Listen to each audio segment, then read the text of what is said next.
oh, people can hear me. It just is on a delay. Okay. Hi there. How you doing? How's everybody doing? Oh, it's so good to see people. I love to see people. I have to pull up. I have to pull up the little chat window as a separate thing. Y'all gotta be patient with me. Everybody's gotta be patient. Grandpa's learning to use technology today. Okay. All right, all right. Grandpa's here. Grandpa's here. Let's see what we got. Oh, hello there.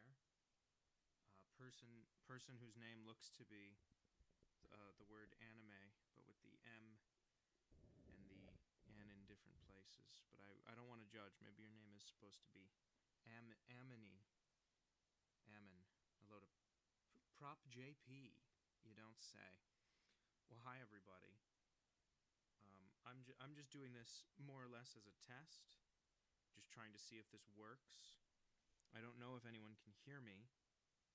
If you can hear me, please make a noise. Cry if you have to. I am just working on this new Theodore cartoon. I don't know if you know this about Theodore. He is a koala. A koala is not a bear. It's a marsupial. This character here is a waitress.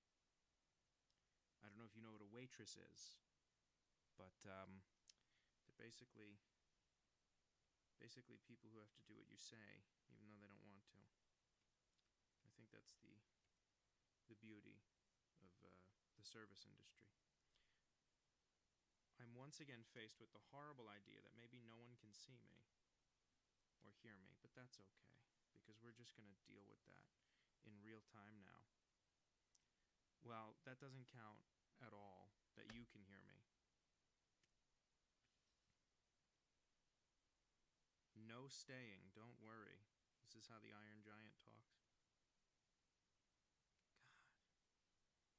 One day I'm going to learn how things work, and I won't be so embarrassed every time I try to use a computer.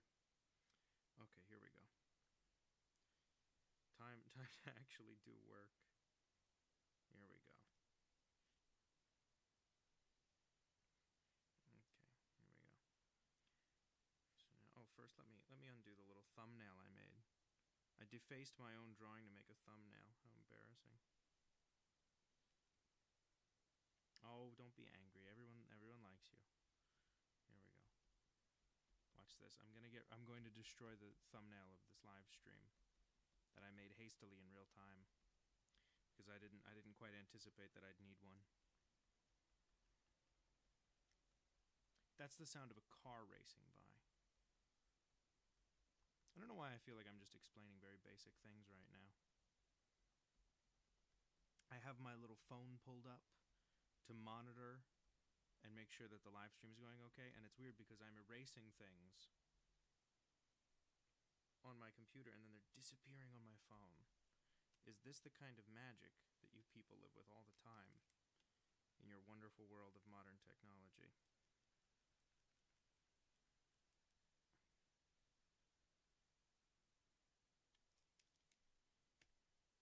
I can't believe how exciting this is. I mean, I can just draw and you people can stare at me or say things to me. What fun. I'm going to turn up the volume on my microphone ever so slightly. And if it's too loud, you could tell me. But, you know, oh boy. Does that help at all? That looks like it helps. Okay. Now it's time to actually do some work here. Okay. My brush is way too big. Okay. Da-da-da. Set you to like 15. Okay, great. So now we're going to get to work drawing this waitress character. Here we go.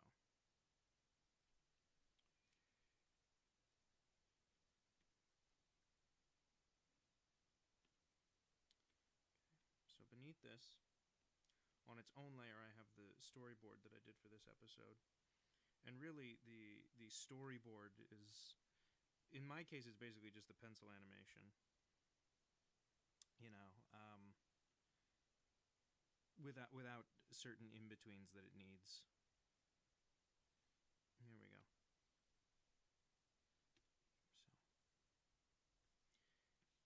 So the design I have of this character here, this waitress.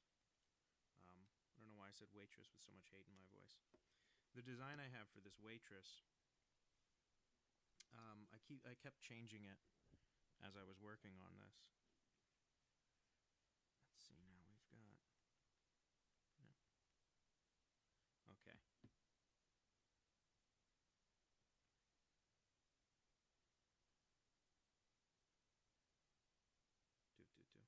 Okay, that's too much dead air. I've been not talking for too long. Okay, here we go. Oh, hello to HUD B. I can't even begin to imagine what the B stands for. Or if HUD is a name. Or maybe it stands for something like Heads Up Display. That's right, I know your video game lingo, you modern children. I don't think children would watch my YouTube channel. I don't think children would like my YouTube channel. It seems to be a mix of references to things they don't really like. I guess I did make that one video about Fortnite. I've never played Fortnite. I felt like a real poser making that. I got in trouble with YouTube over that video. They said that video was made for children. I said it wasn't. And then you can appeal if they no, the world will never know what the B stands for. But they said that video was made for children. I told them it wasn't. And then I appealed to them and said, "You're wrong. You're fools, YouTube. I know better than you. I made it." And they says to me, in not so many words, they says, "No, we're pretty sure this is for kids." And then I had to log into Twitter, which is never fun anymore. I had to log into Twitter, and I had to message them, the little YouTube help thing. I had to message them and say, "This is not for children. Somebody smokes a cigar in this. How dare you promote tobacco use to children?" And they said they'd get back to me, and they never have. And that video is still set to Made for Children, even though it features smoking, and I don't like kids. I want to be clear about something. I don't have a problem with children. I don't hate children. I just don't want them hanging around me, and I don't want to cater to their whims when I'm drawing my koala bear. I can't imagine why anyone would think this koala bear is for children. It's clearly an serious adult cartoon. It's like oh God, I was about to try to think of like a very dramatic adult cartoon, but I guess I don't watch any of those. Love, Death, and Robots. That's a serious cartoon, I think. I don't know. You know what's crazy? I don't even watch that many cartoons anymore. I mostly watch old cartoons that I've already seen 100 times. I think it was 2 nights ago. I watched Batman Mask of the Phantasm for what has to be the 100th time. I was showing it to my boyfriend. He had never seen it. That's right, I said boyfriend. You're all shocked. You're all in horror. You said, how? How could this have happened? Where did we go wrong raising you? I'm starting by because the pencils I've given myself are so loose, I'm starting by just inking the extreme poses. Thoughts on strawberry rhubarb pie? From what I recall, I've never eaten a strawberry rhubarb pie, but there's a part in the film Batman, the 1989 Batman with Jack Nicholson and Michael Keaton, where Jack Nicholson, as the Joker, says to Batman, "Never rub another man's rhubarb." That's my only association with rhubarb. If I should try a strawberry rhubarb pie, let me know. I have to warn you, I am vegan, so when I have a strawberry rhubarb pie, it will be the weird vegan version of it with no eggs. So keep in mind, if you think that strawberry rhubarb pie is so good that it can withstand a veganing, you go right ahead and you recommend it. And before I die, I will have a strawberry rhubarb pie. That's the kind of promise I make to my audience. The kind of promise that someday, somewhere, I'll eat a rhubarb pie. I actually find it very relaxing talking while I do this. Maybe you all hate watching this, but I don't care. Okay, well apparently HUD B thinks that their precious strawberry rhubarb pie that they're so proud of. They think that could withstand being made without eggs. So now I'll have to try strawberry rhubarb pie. I'm trying to think, what pies have I tried? What an interesting topic for you all to hear about. The kinds of pie a man who draws koalas has eaten. I know I've had apple pie. Well, I've had pumpkin pie, but it's been a dog's age.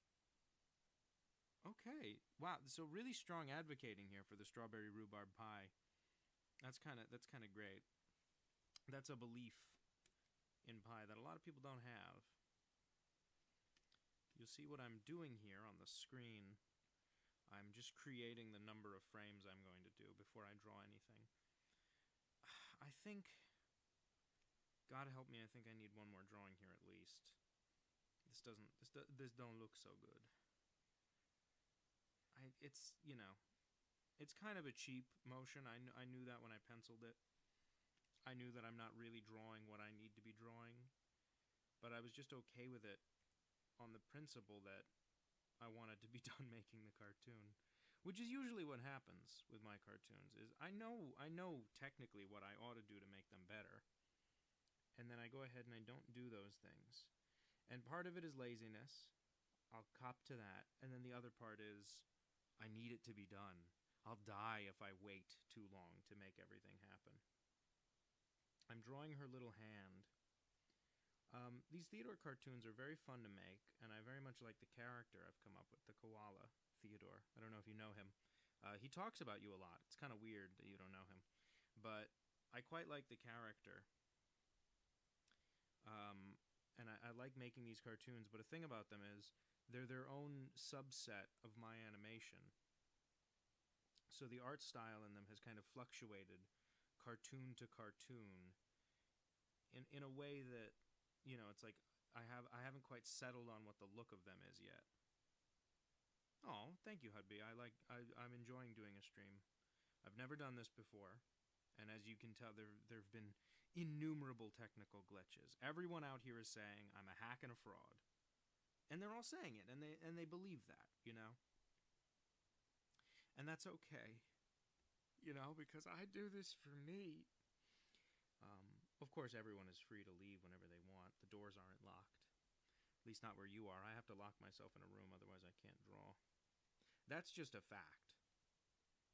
It just occurred to me that at some point I'll probably have to use the bathroom. And I should have set up a contingency. I should have had some music ready to go or something. I know people do that on streams. Oh, thank you. I like that video with Porky Pig. I like doing the Porky Pig voice mostly. Honestly, that's why I made that video. The reason about half of my videos get made is because I want to do a funny voice, and Porky Pig was high up on the list. A very surprising thing about that Porky Pig video was the sheer number of people who commented that they also had a crush on Marvin the Martian. I want to be clear, I never had a crush on Marvin the Martian. A character in the video said that, and I picked Marvin the Martian because to me it was the funniest one. Because I was like, surely nobody could be that into Marvin the Martian. And I was so wrong. Hundreds of comments, people screaming from the rooftops, "We love Marvin the Martian." I said, what are you talking about? He's got no face. They said he don't need one. He don't need it. What that lack of mouth do, they say. It was crazy. I saved all those comments, and I thought about making like a little response video with Marvin the Martian. The problem was I sort of burnt through that joke already. I did the video of the I had done a fake cereal commercial, and in that fake cereal commercial there was a mom and her kid, and I had animated a video of the mom responding to comments on the video because so many people left comments about the mom being hot. And I thought that was very odd because she had no nose and her hands were flippers. Like, she was a very simply drawn cartoon character, and so many people were like, that mom is hot. And I said to a friend of mine, I says, isn't it weird that people do that? And he goes, you know what you're doing. You're doing this on purpose. And I said, no, because I'm only doing it on purpose a little bit. There's sort of a cognitive dissonance with my work, where it's like, yeah, I'm pretty gay, and these cartoons are pretty gay, But there's also this element of I draw pretty gals in my cartoons, and a big part of that is I like doing their voices. I think it's fun. Thinking back on that Porky Pig video, though, just because you mentioned it, the Porky Pig video, again, was fun, mostly just an excuse to talk like Porky Pig. People can be very weird, especially when it comes to cartoon characters they have crushes on, which I don't begrudge them necessarily, but I feel like my cartoon crushes, I never found cartoons all that attractive, but the ones I had were pretty normal. It was like Batgirl and Robin. Like, people would get, like, oh yeah, that makes sense, you're a little kid, you think Batgirl and Robin are cute, but like, then it comes right down to it, and people are like, I would kiss Marvin the Martian. And they're willing to tell you this in a comment on TikTok. Of course, very soon, no one will be able to leave any comments on TikToks. At least not here in America. Sorry, I didn't mean to get political. I just really wanted to mention TikTok. Let's see now. Okay, so we've got her. Does this work? Turn off onion skin, see if that works. Well, first of all, I'm missing her hair flip. These don't have to be perfect. At the end of animating this, I'm going to go through and I'm going to add more sort of scratchy pencil lines on top of it. So it's a weird process I'm doing on this cartoon where it starts as a sketchy pencil line, then I make it clean, then it becomes a sketchy pencil line again. And to do that, like, the reason for doing that is because the Theodore cartoons have this look where they look very sketchy. They look very sketchy. But then, yeah, anyway, so they look really sketchy. And usually I do just color the sketchy pencil lines. But the problem with this one, everybody brace yourselves, I'm turning up my microphone because I think it's too quiet. On this one, I'm inking it cleanly, and then I'm adding those pencil lines back in after the fact, because here in Toon Boom, it's a lot easier to color something if you've gone up ahead and cleaned up the lines. And I'm noticing now that her face droops too much in this drawing, so I gotta make her face sort of rounder, kind of chunkier. This waitress character, I've redesigned a couple times as I've worked on the cartoon, and ultimately I'm settling on her being a little rounder and a slightly heavier set character. Not too much. I'm not, she's not an extremely overweight character or anything. Just I wanted her to not be so skinny. I draw too many skinny people. This is a cartoon about Italian food. People should not be skinny. People should be enjoying the Italian food. That's what I say. I love Italian food. The problem with Italian food is that because now I'm vegan, cheese is lost to me. And Italian people cannot handle this. They say, how you live without the mozzarella, how you live without the ricotta. I tell them, first of all, I just say ricotta, because I'm not Italian. Second of all, there are fake cheeses. Fake cheese, not always such a good thing. Let's see now. Hudby says, I remember first seeing a Theodore video. It was a truly great experience. I believe it was the Theodore one. I love that movie, Theodore one. That is one of the less popular Theodores across all social media. I'm very proud of that one. I think it's fun.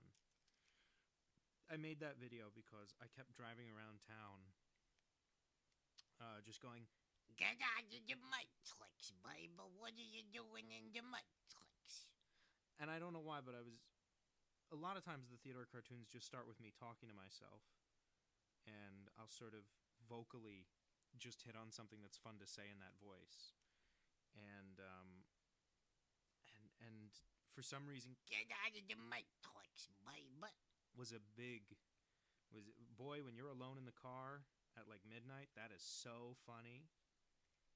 Yeah, I should have done, at the time I really should have done it, a full cover of Werewolves of London by Theodore.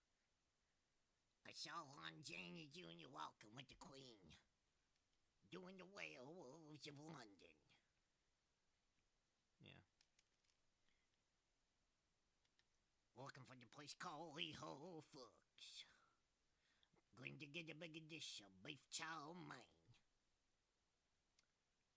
Anyway, one of the voices was I talking about? Oh, I was talking about doing Porky Pig earlier. Hang on, let me see if I can do Porky Pig while I draw, or if it takes up too much concentration. The problem with Porky Pig is his voice is so much higher than mine. I have this very flat and mumbly kind of voice, and Porky Pig is really high pitched because they used to speed it up in the 30s. So his voice is like, That's all, folks. it's really high for me. That wasn't quite there. That it's Hello, ladies. It's good to see you. Let me try.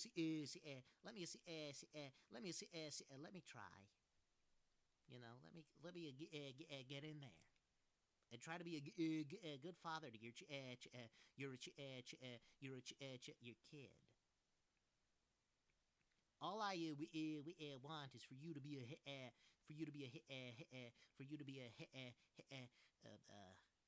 yeah. Well, thank you. I try my best. I try my best, Porky. Bugs Bunny is really hard to do. I've never been very good at Bugs Bunny. I had to do it once for.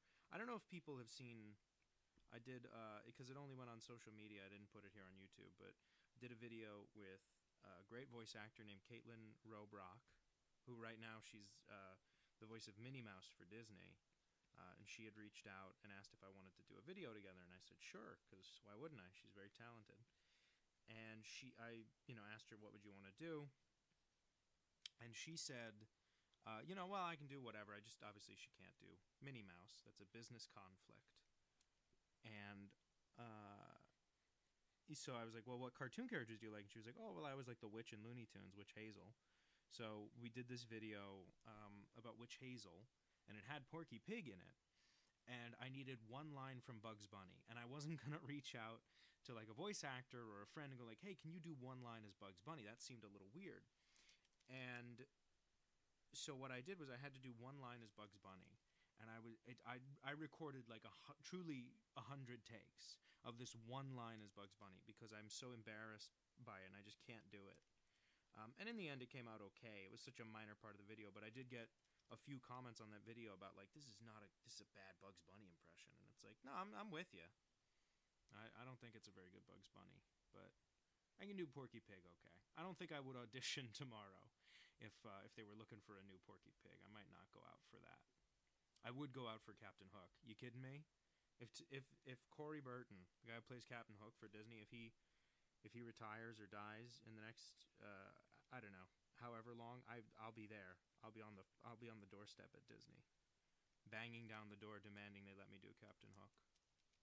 Mr. Smee, I have to be quiet while I do this. I'm so close to the microphone. You know, I can sort of do it quiet, but I mostly have to be loud. One of their voices. Oh, well, Smee, I can do Smee quiet. Oh, Captain, there's never a better time. I tried my very best, but sometimes it just doesn't pay off. A thing about Smee, Mr. Smee's voice in the original Peter Pan movie that is not really at all replicated in modern stuff is that he has a pirate accent. If you watch the original movie, Peter Pan, he doesn't just talk like this, Captain. He has like oh, it's a shame it was, sir. I remember there was a time when we were bloomin' pirates, we was. Like, he does that all throughout the original movie. But ever since, like, I think the 80s probably would have been the first time they did it without the original actor, Bill Thompson. Ever since then, it's just sort of been Bill Thompson's voice without the pirate accent. So it's one of those things that got lost to time. Is he just became, like Droopy Dog with more energy. Because, of course, it was the same actor, you see. I'm so sorry I'm talking so much about Bill Thompson and Droopy Dog. This is what's on Twitch, right, is people talking about Bill Thompson. I've never done this before. I feel a little crazy. I'm talking to myself out loud in a room, and then occasionally reading things people write and going, oh, that's nice. But it's okay. It's good. We like that. We like that. That was not a Trump voice. I was trying to do a Trump voice. I can't do it. I have a friend who does a very funny Trump impression, because everybody does one, and so they're only interesting to listen to if someone does something weird or different with it. The the guy who created Smiling Friends, Zach Hadel. He does a very funny Trump impression, and I think part of it is just that his voice is naturally So different and unique. He's got that that primitive thing, you know. Hey Pib, what are you doing? I don't really think that's such a good idea, Pib. I don't think we have to do that. No, I just think it would be. I think it would be a problem if that was to happen. I still can't do it. He has he must have I'm sure someone knows the proper name for it, but it's oh god, you know, such an old man forgetting medical terms, trying to figure out streaming. I read today in a news article, I read that Christopher Walken, he's on this streaming show, and he doesn't know how streaming services work, so the company that makes it just sends him DVDs of the episodes, and I thought that was very sweet. It's kind of weird they don't do that for every actor on a streaming show. Like Peter Dinklage, you know, is he paying for HBO to watch Game of Thrones? You know, that show that was on 6 years ago? That's my most modern reference, by the way. I have never seen Game of Thrones. I very recently watched Lord of the Rings for the first time. Let's see, you need that nasally voice for that. I need a nasally voice for everything. What I'd give to sound like Fran Drescher. Let me see. I'm going to play back some of this real quick. Oh no, stop at you. I don't need to see that. Yeah, there we go. So that looks fine. But then this walk I've got her doing. I've got the last step of it okay. Yeah, right? I know this is all blinking by so fast, but this is already at least an hour or two's work. So much time goes into making these.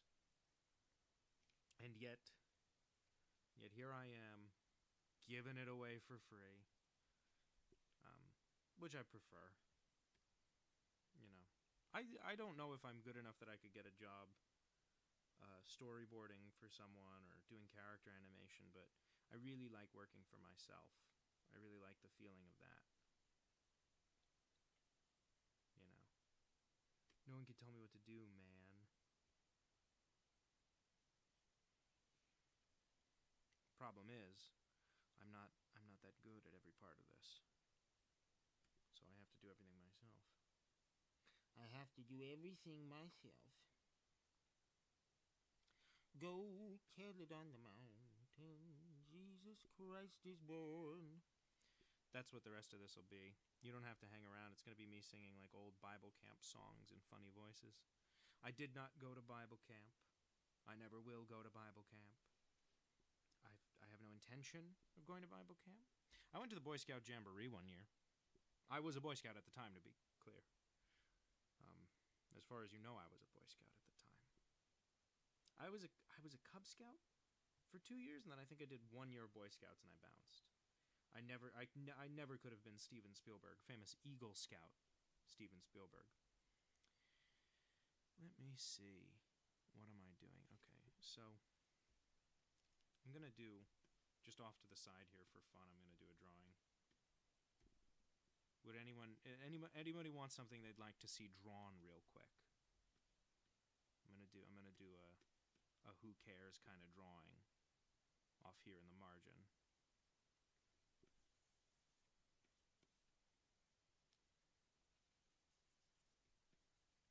That's right, I'm getting distracted. I'm not working on my cartoon. I'm drawing something else.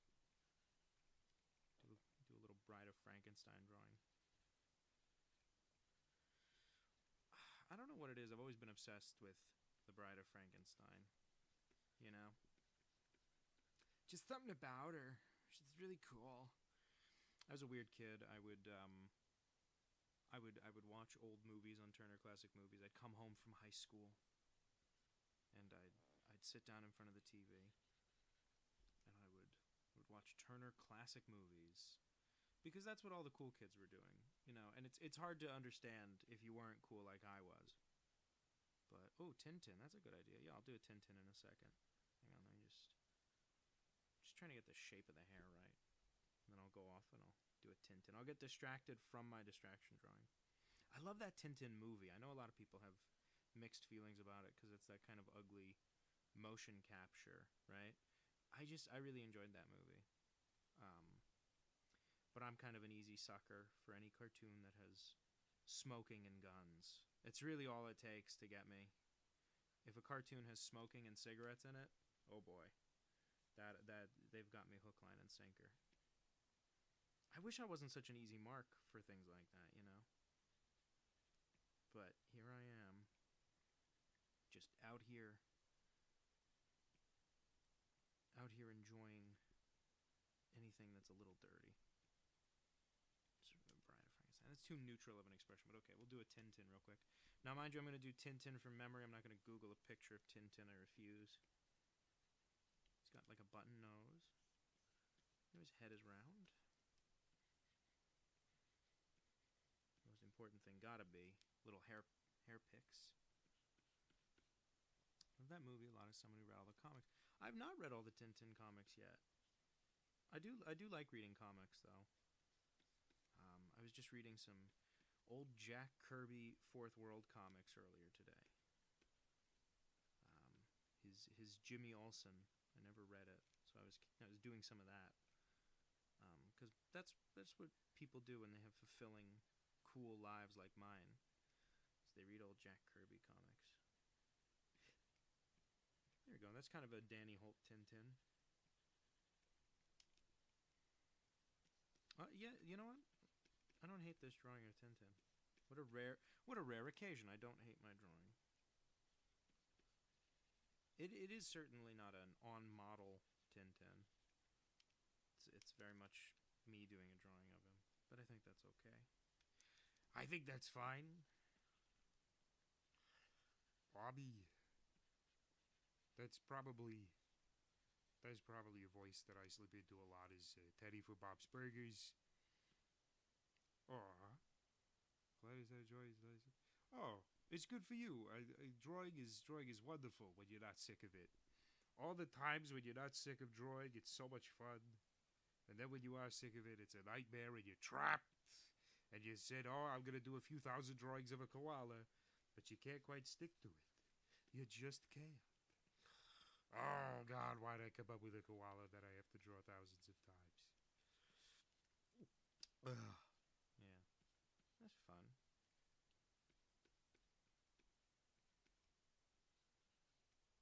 There we go. That's a little Tintin. Let's see. There we go. If you'd like to take a screenshot of this Tintin. Hang on, let me have him address you first before you take your picture. There we go. Get a great big eraser. Okay.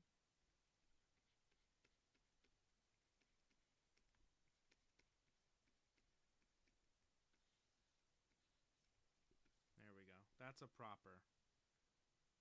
Thank you. I do like doing Teddy from Bob's Burgers.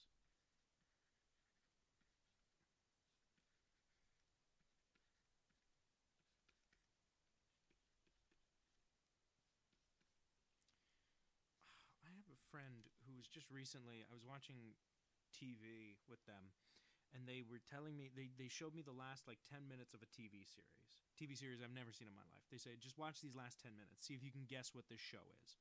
It's based on a famous thing. I says to them, okay, sure, I'll try to guess. And they show me 10 minutes of what has got to be the craziest TV show I've ever seen in my life. It doesn't make a lick of sense. It's like flashing lights and there's a portal and then the FBI shows up. I have no idea what it is. And then, for whatever reason, and then they get to the very end of it and they tell me, yeah, so that was a Hardy Boys TV show. And I said, number one, I didn't think you knew what the Hardy Boys was. Number two, there was no way that was the Hardy Boys. And then sure enough, the credits come up and it says, The Hardy Boys. And I was baffled.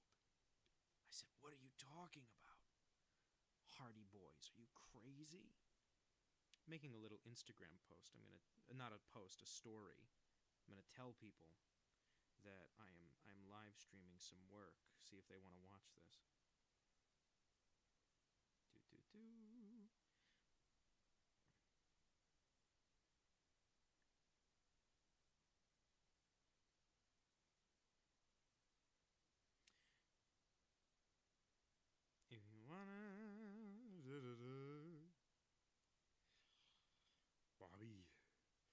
Bobby, you gotta give me kisses. Bobby, I need those kisses. You can't deny me. You can't deny me the kisses, Bobby. Please, please. Okay, here we go. And now I'm just going to add the link to my story. And now everybody can come on by and enjoy the live stream. Or they won't, and I really won't care. Let me delete all the other crud on my story first. Let me check. How's everybody doing out there tonight?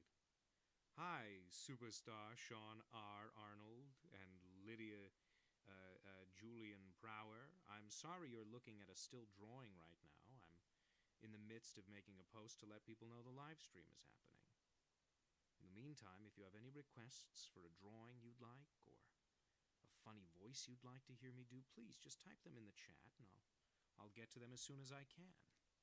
Or eventually I'll get back to actually working on the cartoon, like I said I would. But first I'm gonna doodle the Bride of Frankenstein in the margins. That's right, folks. Old habits die hard, and my oldest habit is doodling the Bride of Frankenstein. Wow, I gave her shoulder pads like nobody's business. That was an involuntary twitch of the hand, but it is staying in the drawing, baby. How's everybody doing tonight? It's good to see. Good to see some folks out here. It's good to see some folks out here supporting the arts, loving the arts. Yes, sir, yes, sir. If you're just joining us, which I know you are, I'll probably, you know what, I should stop doing that right in the microphone. That's probably an annoying voice to hear right in your ear, isn't it? I'm so sorry. I forget how close my mouth is to this microphone. But if you're just joining us, I'm going to be working on my new Theodore cartoon in just a minute, but first, I'm doing some ADHD scribbles in the margins. Make her 80s Bride of Frankenstein. Absolutely, the shoulder pads are very 80s. Let me see if I can... You know what? I'll keep the head. I'll keep the head and I'll keep this lightning bolt earring, which is not my idea. Someone else has done that. We're going to make her a totally 80s Bride of Frankenstein. We'll give her some big glasses. Oh, yeah, we're going to 80s the hell out of this Bride of Frankenstein right now. Thank you so much, Hud. Thanks for joining. Please, everybody leave whenever you feel like it, but thank you so much, and I hope you enjoy your Tintin drawing. I did a drawing of Tintin for that particular guest earlier. Okay, yeah, wow, we're gonna 80s this girl up like nobody's business.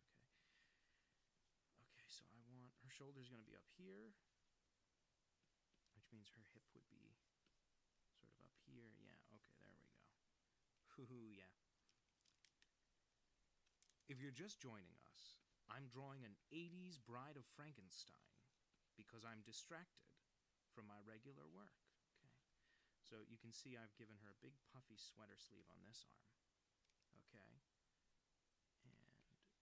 and we have to outline where her chest and her hip are sort of going to be. Yeah, there we go. Now, what's more 80s than giving her big sweater, and I'm going to give her a cigarette. Now you'll notice, because you know they smoked back then. I mean, we smoke now, but we know we're not supposed to. I don't smoke. I draw a lot of people smoking though. It's some sort of fixation of mine. Okay, yeah, there we go. And big chunky sweater. I love big chunky sweaters. I gotta tell you, that's a real thing for me. Love a big chunky sweater. Yeah. And we'll clean this up as we go. Yeah. Now she looks like a 1980s Bride of Frankenstein. There was a 1980s Bride of Frankenstein movie simply called The Bride. I believe it features Sting. I have never seen it. I just know about it because I really love The Bride of Frankenstein, the original, and it's probably on the Wikipedia page. Okay, there we go. Yes, okay. And so now, what sort of 80s crap can I give her? Okay. Oh, big leg warmers. Big leg warmers. Now this is the leg that's going to be carrying most of her weight. There we go.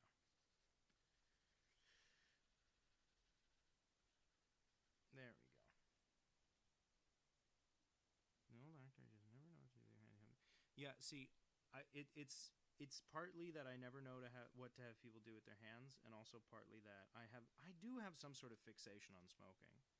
It's in a lot of my cartoons. The koala's always trying to smoke. He never gets to. Yeah, there we go. There we go. Yeah, so she's got the big leg warmers, right? She's got a cigarette. She's got cool glasses. She's got the lightning bolt earring, which I'm fairly certain I'm stealing from The Dark Knight Returns. Let me turn up the size on this brush a little bit. Yeah, there we go. And there's her chin. Do. Yeah, this is pretty 80s Bride of Frankenstein. Now we're gonna just go through and quickly clean up some of these lines. I suppose I could have done 80s businesswoman Bride of Frankenstein, given her the shoulder pads from the suit, right? But no, I went for big sweater, 80s Bride of Frankenstein. You seen the new DC show? I have only seen the first episode of Creature Commandos. I liked it a lot, but I have notes. No, I'm kidding. I was a little confused as to why this was the first project they put out under the new DC label, just because it's the Suicide Squad. It's the same premise, you know? And, like, as a comic book, Creature Commandos stands out, partly because they're fighting World War II, right? Like, they're sort of a period piece originally. And because it's its own thing. But in this universe, all we've seen is the James Gunn Suicide Squad, which I loved that movie. The James Gunn Suicide Squad movie. And then we saw this, Creature Commandos, which is like a Suicide Squad, but with monsters. And I just thought it was crazy that, like, the first things out of the gate... I know they also did Peacemaker. Who ordered PB&J BLT? Someone ordered this and I can't keep it. I want to be so clear about something. I could not eat a PB&J BLT. I am a vegan, sir. I am the most annoying person to eat lunch with. You have no idea the floodgates you've opened up here, okay? Because if you think for a second I would eat the B on that LT, and that bun better not be brioche, okay? If there's a skosh of butter on my brioche bun, I will butter your biscuit. And I mean that in a threatening way. I mean it partly in a sexual way. And quite frankly, I mean it in a way that I can't take back. If a clip of this live stream is leaked, I'm cooked. Chat, am I cooked? That's a voice my brother and I have been doing forever. Just sort of this like Swedish guy.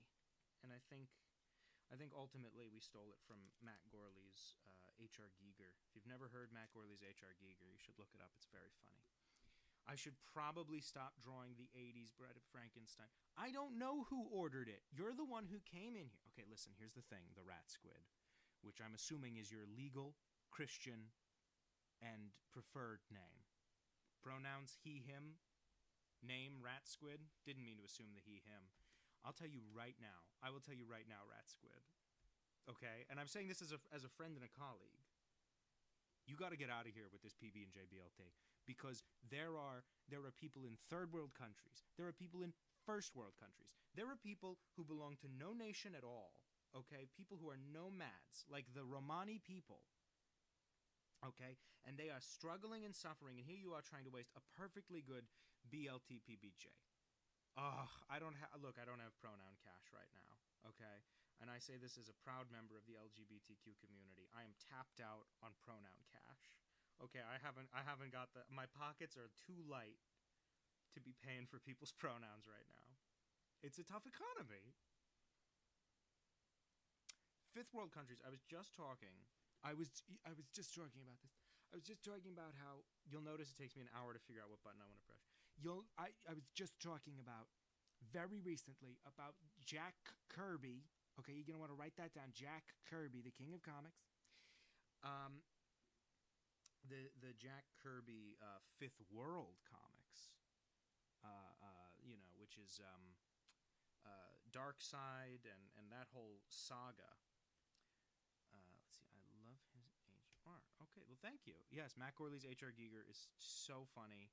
I love Super Ego. I heard it for the first time in high school.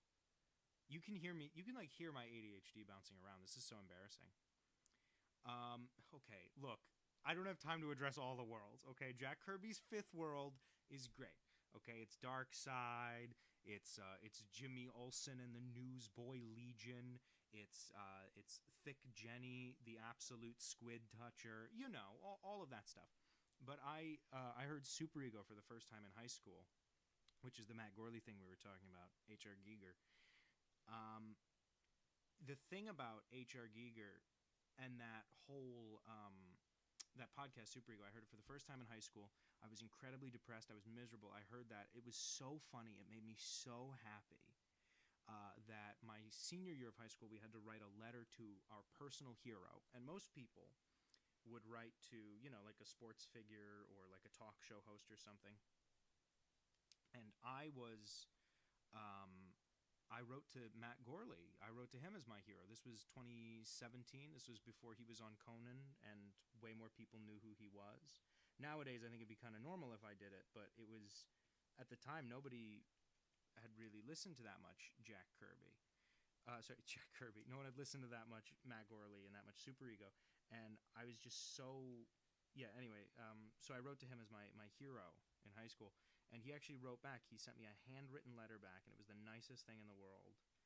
And I'm not saying this so that people will go bother him and demand handwritten letters, but I'm just saying that he was a very kind man, and I got to meet him after one of his comedy shows. He was a perfect gentleman. He was. I think I'm confused about the arc of this drawing I'm doing. She really ought to be more like that, yeah. I gotta say, I gotta get back to drawing on paper more because I prefer it so much. All this copy and paste, squiggles moving around. I can't handle it. It's not for me. It's not what I want. Sorry, I didn't mean to yell at you like that. I just thought you ought to know how I feel about drawing on a computer. I promise next time I'll be quieter. Now, Rat Squid would like everyone to know that there, and you'll notice I'm using there because we never got the pronouns, my mother was a squid, my father was a rat, I was born in the 3.159th world. Thank you for writing that out, because if you had just typed the numbers, I never would have said it right. Oh, that's great. I'm glad to hear Seth MacFarlane was nice when you met him. That's one of those celebrities where I could imagine it going either way. You know what I mean? Where it's like you catch him on a bad day, and he's like, please don't talk to me about the fact that I'm Brian the dog. I don't want to think about the fact that I'm Brian the dog today, please, But I'm glad to hear he was nice. I'm a big fan of his work. And if you think I mean his cartoons, I'm talking about the records where he sings like Frank Sinatra. I think he's great. We all heard him on Logic's hit single Self-Medication, right?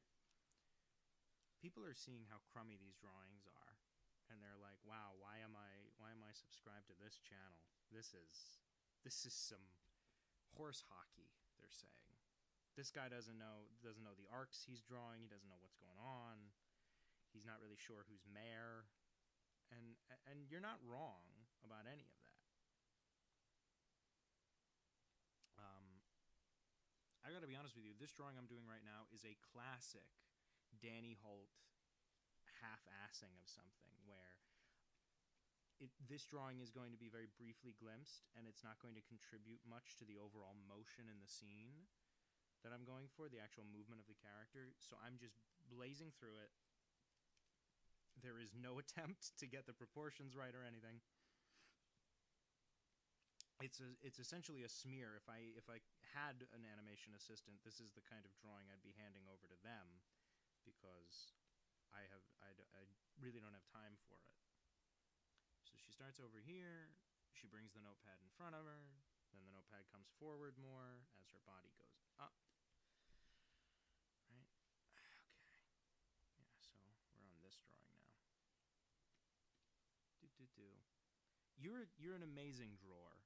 You could fit buttons in you. You could fit buttons in you. You could fit loose string. One of the great drawers of all time. Now, as someone who draws, I have no clue if you're any good, the Rat Squid, but I'm going to give you the benefit of the doubt and say you're better than you think you are, because everyone is. No matter how well, that's not true. I went to college for art, and there were some, and I say this with love, there were some delusional people which like was always so weird to run into, because you'd meet all these great artists, these geniuses who were like, yeah, I kind of suck. What's his thing about cartoons? I only know him from records and his brief role in Logan Lucky. Well, I got great news for you about this Seth MacFarlane guy. Number one, he was supposed to be on a plane on 9/11. He was supposed to be on one of the 9/11 planes, and he got hung over, so he missed it. So that's good. And also he made up that Family Man show, and the American guy, whatever it's called. With the gay alien. What are you talking about, my life? Anyhow, Matt Gorley's nice. I want to animate more on paper. I've been setting up a rig for myself. The problem I'm having is with the camera. I want an animation camera that I can directly photograph my paper instead of scanning it. And that's kind of the big stumbling block for me right now. But I think I may just say, as the kids say, I might just say screw it. And go ahead and just draw on the paper and scan it and deal with the annoying process of vectorizing all the images in Toon Boom, which is something that I had no clue about doing. Until I saw a video by the great Joanna Davidovich, whose name I say wrong every time. Brilliant animator. Her short film Monkey Rag, which if you haven't seen it, I highly recommend. It's a great video. It's right here on YouTube. In fact, quit this live stream bull crap and go watch Joanna Davidovich. Anyway, but her short film Monkey Rag, she inked on paper and then scanned into Toon Boom, vectorized the lines, and colored it that way. And I had no clue such a process was possible with this filthy modern software the kids are using. And I say kid, I'm 24. I stuttered there because, much like Rat Squid, I never learned to count. Here's the thing about American Guy and Family Dad, okay, is that everybody knows Roger is the best part of Family Dad, okay? But what they don't remember, and this is important, is that Brian used to be smart. And I know that times change, but boy did Family Guy, American Dad, whatever the fake name we came up with was, they really went hard on the fact that they hate Brian. I don't know if somebody got bit on the writing staff, was bit by a dog as a child, but sometime in the history of Family Guy, someone just decided, nah, that dog gotta go. I hate that dog. They did kill him once for 2 episodes, but nevertheless, this is a pointless opinion to have, but I stand by it. I did think it was very clever how they brought Brian the dog back from the dead on Family Guy. Oh no, if someone just joined while I was saying that, I'm going to sound like a lunatic. I thought it was very clever, the way they brought him back from the dead. Obviously, I didn't care much for that string of episodes, but I actually quite liked the setup and payoff, because in one of the earlier episodes they did set that up. Nicely. Friend who animated by drawing images on paper, scanning them on a copier, dragging it into Paint, saving each PNG frame by frame. That sounds exhausting. But at the same time, that's basically how they did a whole run of digital animation back in the 80s and 90s, late 80s, early 90s. There was a piece of technology called the Quantel Paint Box, which was an early graphics machine. It was like a computer specifically for doing the kind of crap I'm doing right now, drawing and painting digitally. And in fact, a lot of news programs would do their news graphics on the Quantel Paint Box. And you'd have to you're going to hear a lot of in-depth talk about Family Guy. That's the number one thing you got to know about this channel, where I don't make Family Guy related content. But anyway, Quantel Paint Box, it was this early piece of machinery you could color and paint digitally, so it was a big deal at the time. Sorry, this is probably annoying with all my margin doodles flashing. But there was Hanna-Barbera did animated specials on this Quantel Paint Box. It was really early digital coloring. And what they had to do back then was they could draw and paint in the machine, but then they would take a photograph, an actual photograph of the monitor on the Quantel Paint Box. There was no way to output it. You couldn't output an image file. There was no such thing as an image file. So what you had to do was just take a picture of the screen. And there were entire cartoons done this way. Taking a photograph of a computer screen because the JPEG hadn't been invented yet. There's a Bugs Bunny Daffy Duck special that was animated this way. This arcane, ridiculous technology. It's the two of them. They're radio DJs. Forgive me, I can't remember the name of it. I think it's a Valentine's special. But it's Bugs and Daffy, and they're sort of radio DJs at competing stations. And you can tell when you look at it, like the process I'm describing is insane, taking a picture of the computer screen. You can tell when you look at it, because something's wrong. You don't know what, but something's wrong. Anyway, the Quantel paint box, you could only do a certain number of frames at a time, but as it got a little more advanced, that's how people would do all those cool 80s news graphics, was by hand on the Quantel paint box or the video toaster. Vegan for 9 months back when I was in the Army, and I was at my healthiest then. Now my blood pressure's high. Well, I'm vegan. I've been vegan for a little over half a year now. I've been vegetarian for 3 years, and I don't have major health problems from it, but I have noticed lately that I've been feeling a little off. So I'm back on the iron supplement I used to be on. Isn't that fascinating? Anyway, Family Guy. I'm so sorry. It's so annoying when I talk about being vegan. People always tell me it's just a nightmare to listen to. Anyway, Family Guy. I did like the way they brought Brian the dog back from the dead once they had killed him. I did not care much for the storyline, but they set it up, which is how you knew they were always going to bring him back, because there's a cutaway gag in one of the earlier episodes about Stewie traveling back in time to get a toy he wants for Christmas. And then in the episode where they bring Brian back from the dead, sure enough, the way they bring him back is that they steal the time machine from the Stewie in that cutaway gag. And as far as Family Guy goes, that's like the peak of their long-term storytelling. That's as much of an arc as they've ever given anybody. Thank you. Veganism, Family Guy, animation history is why I subscribe to you. That's all I have to offer people. Okay? I won't eat meat. I won't touch an egg. I know a lot about Family Guy. And I also know a lot about the switch from hand-painted animation over to digital. The Simpsons had an interesting history of digital animation because their first digitally painted episode was all the way back in season 8, which was in the classic era of Simpsons, as they now call it. At the time, they were not calling it the classic era because it was just the show. Anyway, so back in the classic era, they did one digitally colored episode, and it was the Radioactive Man movie episode, which is a very famous one. That's, Radioactive Man and Fall Out Boy. Obviously, the band is named after the Simpsons' fictional sidekick for their fictional superhero, Radioactive Man, because the people in that band are nerds. Patrick Stump, the songwriter and lead singer for Fall Out Boy, big comic book dweeb. He did a song for the Lego Batman movie, and he's also, right now, he's writing songs for the Spider-Man preschool show called Spidey and His Amazing Friends. So if you were ever wondering, hey, what happened to Fall Out Boy? I haven't heard anything from them since that Uma Thurman song. No, they're around. They're just writing about comic books, because that's what makes them happy.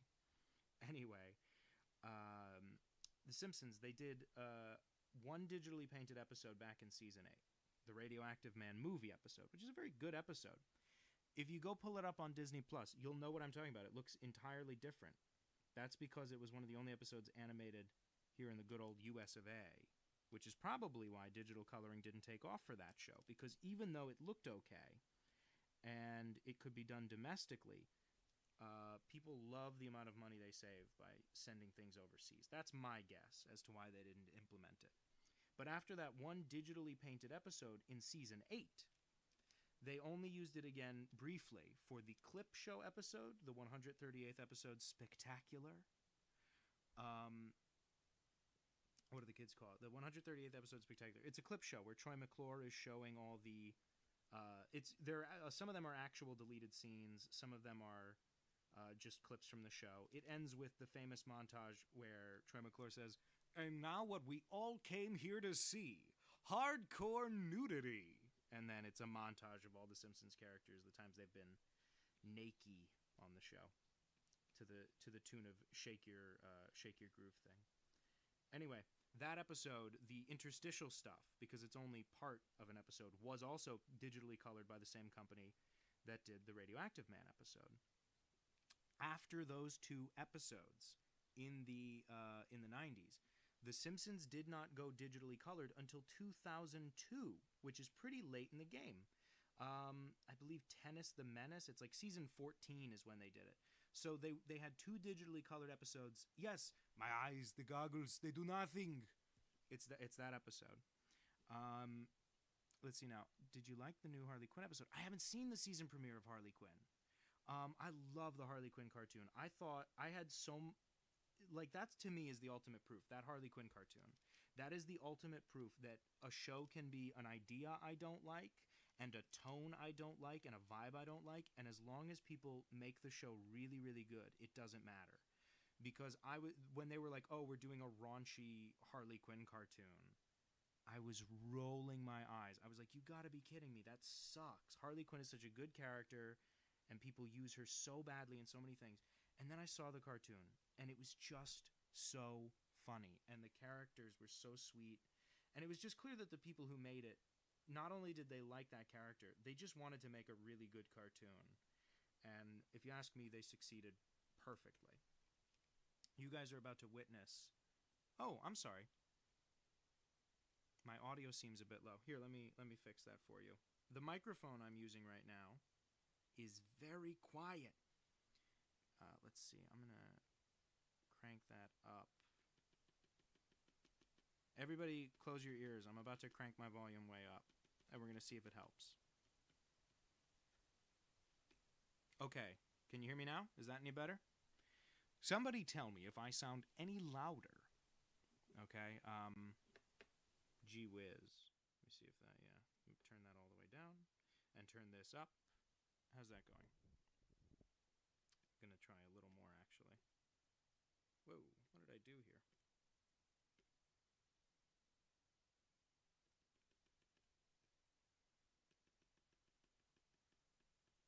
Here we go. Okay.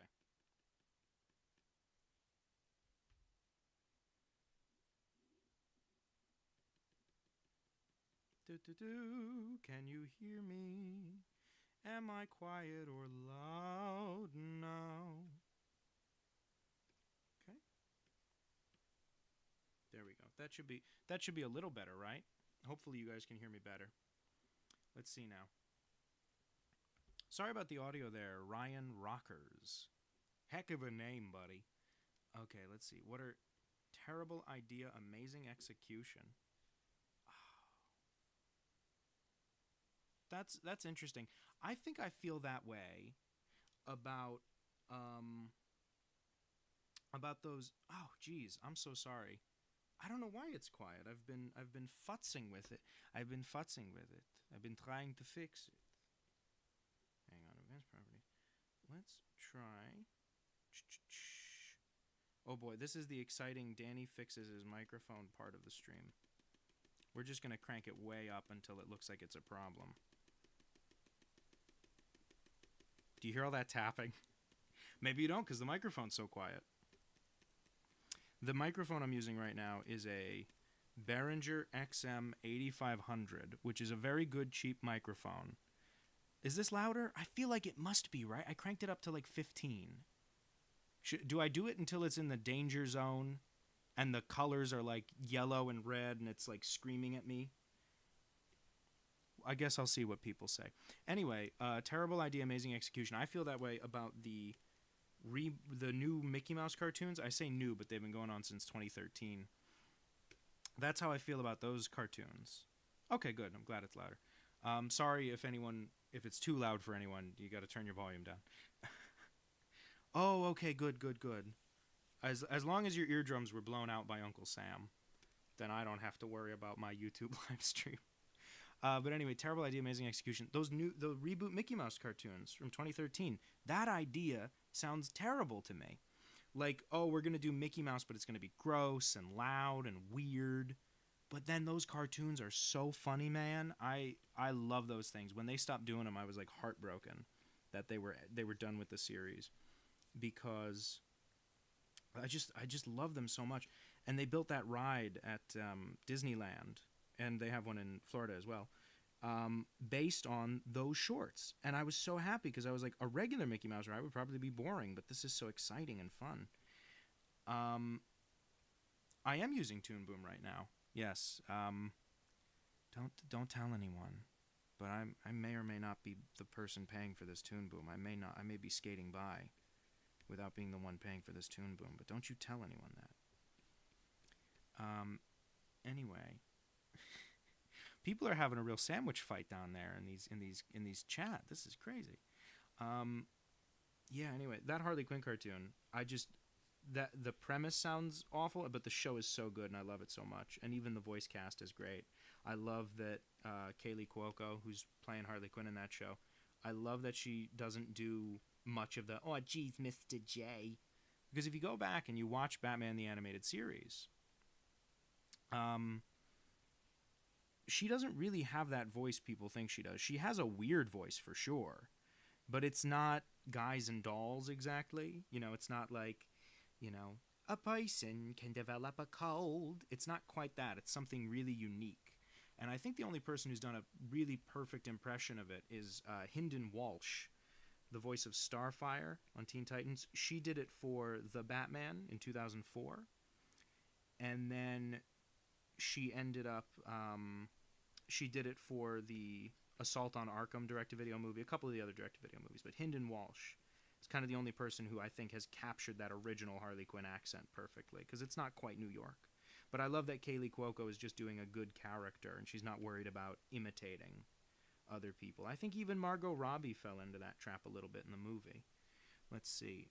I feel hell of a boss, you mean. Demons go up to Earth to kill people. Sounds stupid as fuck, but goddamn do I love it. I haven't seen that yet, but maybe I should. I hear good things. I'm so out of the loop. I do need people to tell me what cartoons are actually good, because it never gets back to me. You know, something's wrong with me where it's like I'm only watching 40-year-old cartoons and learning which episodes of The Simpsons are digitally painted, you know? Became all about, okay, I see. People are now talking about the quality of Hell of a Boss. For those of you who are just joining us, in the chat, some people are talking about which parts of Hell of a Boss are good. Danny hasn't seen it, but he's happy to entertain the conversation and learn more, and maybe watch it sometime. I'm going to burp slightly off mic now. Now that the volume is up, I'm worried people are going to hear me burp. Sorry about it being so quiet earlier. I can't live down such a mistake. Don't know what I'm going to do with myself. Maybe I need to be punished. I've been a bad little boy. I hope nobody had their audio open, you know, like into a room. Now, you guys, you folks are about to see one of the ultimate cheap Danny Holt tricks, which is when I don't feel like animating something, I just do one frame of overshooting. If you don't know overshooting, it's where something goes a little too far. So overshooting is, you know, my arm starts here, and I want to raise my hand so that it's up here, right? So it's going from here to here. But because there's too much momentum, my arm is moving too fast. Your arm actually goes here first. That's overshoot, right? Now, when I am feeling cheap and lazy, here's what I do. I just do one frame of overshoot, and that's it. No in between, no nothing. One frame of overshoot. It looks pretty cheap. It is not great, I gotta say, but it gets the job done, and it's one of the reasons I'm able to do these cartoons by myself, including, as Rat Squid mentioned, the Rice Krispies commercial with a hot mom, and the funny cartoons about koalas. So now we're gonna see a cheap Danny Holt trick in action. Okay, this movement with the waitress. Right, so that's properly animated, and then there it is. It goes by so quick nobody notices. That's why I do it so often. One frame of overshoot. We're gonna put it on loop now, because I'm a psychopath. We're going to put it on loop frame 102. That's another great tool in Toon Boom, just the ability to quickly loop a short segment. Look at that. It looks like a cartoon, doesn't it? But it's really cheap and crappy. But it gets the job done. And especially now if I cut it from a 3 down to a 2, it's too fast. Now this, the one frame overshoot, you can make it look pretty darn good if you're willing to get in there and draw one actual in-between. If you're willing to make it 3 drawings instead of 2, if your heart can stand that, you can get it to look pretty good. And right now, I have no clue if my heart can stand that. See, a lot of people recommending Primal. I love, watch me butcher his name. Watch me butcher the name of an artist I love. I love Gendy Tartakovsky. Let's see how close that was. I'm sure people will tell me if it was way off. So what I'm going to do now, instead of just a straight in-between, you can see I have to be red is where I started, green is where I ended, right? Between these two. So instead of a regular in-between, I'm going to do what we call a breakdown. Breakdown. It's like you're in class. A breakdown is the first in-between you do. So it determines what kind of motion you're doing. So she starts here, she starts here, she ends here. I could have her go up and over. I could have her go down and up into it at an angle. I could do whatever I want. She could, the breakdown can be really close to the end, which means she's starting fast, or the breakdown could be really close to the beginning, which means she's starting slow. So I can start slow, I can start fast. In this case, remember, what I'm teaching you is not how to be a good animator. I'm teaching you how to be cheap and lazy. That Gendy Tartakovsky guy with his Primal, too rich for my blood. I'm one dude, right? So we got to look at the overshoot I gave her. Her overshoot is down, right? So that implies the motion. Here, let's look at a couple of frames at once, right? So I'm here. She's going to go over, down, and then back up. So that tells me I want my breakdown up here. She's going to pop up, and then down, and then spring back up. Like Wile E. Coyote. Like a gosh darn son of a gun. Like a Looney Tune she's going to go. So I want my breakdown right about here. Okay? And I'm going to have her go up. The real trouble is going to be her hands, because I've been too lazy animating her hands. But like I said, we're teaching you to be cheap and fast. I'm not teaching you how to be a good cartoonist. What if it's like in the real world too, because it's simulation? Just one guy, just do mitosis. Listen, if I could do mitosis and have an assistant work on these damn koala cartoons, I would. I love the koala. I want to regularly be producing koala cartoons. And that's my trouble. One of my many troubles is that I would love the koala to be a regular series, but I do have to work on other things or I'll go crazy. I have to keep moving. Like the mighty shark, I have to keep moving or I'll die. Right? And I actually I'm going to make this breakdown a little bit more extreme. It's going to go up. One or more up. So that's more of a witch-kunk. Now that's a technical term. Witch-kunk. As a 3D animator, I really forget the importance of breakdowns, because most actions are interpolated in 3D animation. That's a great point. I think when you look at 3D animation that emulates 2D, that's got to be one of the key things they're going for. I don't know this for a fact, unlike all the other stuff I've been saying, which I'm very sure about. I try not to repeat things I don't know about. But I suspect when Gendy Tartakovsky who did Primal, which we were just talking about, Gendy Tartakovsky, I suspect strongly that when he does 3D animation, they're doing very, very little allowing the computer to fill in the frames in the middle, the interpolation there. I suspect there's very little of that, and that maybe it's not, literally posing every individual pose. I don't think it goes that far, but I think it's close to that, actually.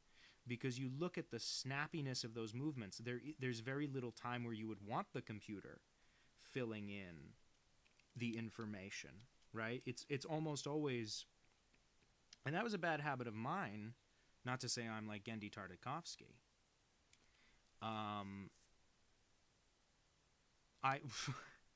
I'm willing to leave the house, but only to go buy Diet Coke and kiss my gay little boyfriend. Yeah, that's right. You're watching a gay guy draw. Get out of here if you don't like it. Or don't. You can bully me. It's okay. I get it. I'm different. I'm not like the other girls. I'm different.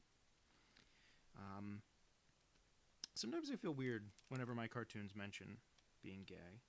Some sort of internalized homophobia. I don't think my audience is homophobic.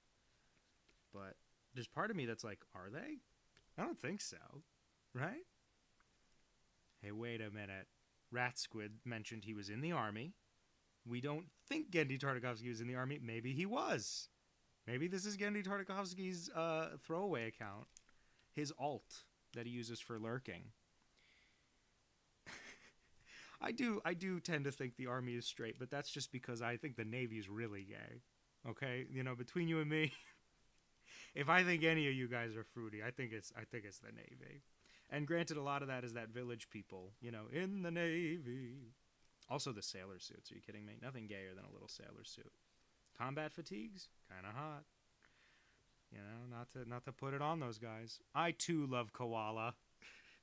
He's my favorite. I love the Koala, and I'd love to make them even faster than I do now. But I can only get so cheap with my animating. You know, right now I was just showing everyone how to do the cheapest animation possible. And by cheap I mean crappy, because it costs me the same amount of money and time anyway. Oh no. Oh no, they finally sent someone to spy on me now that TikTok is banned. Oh no.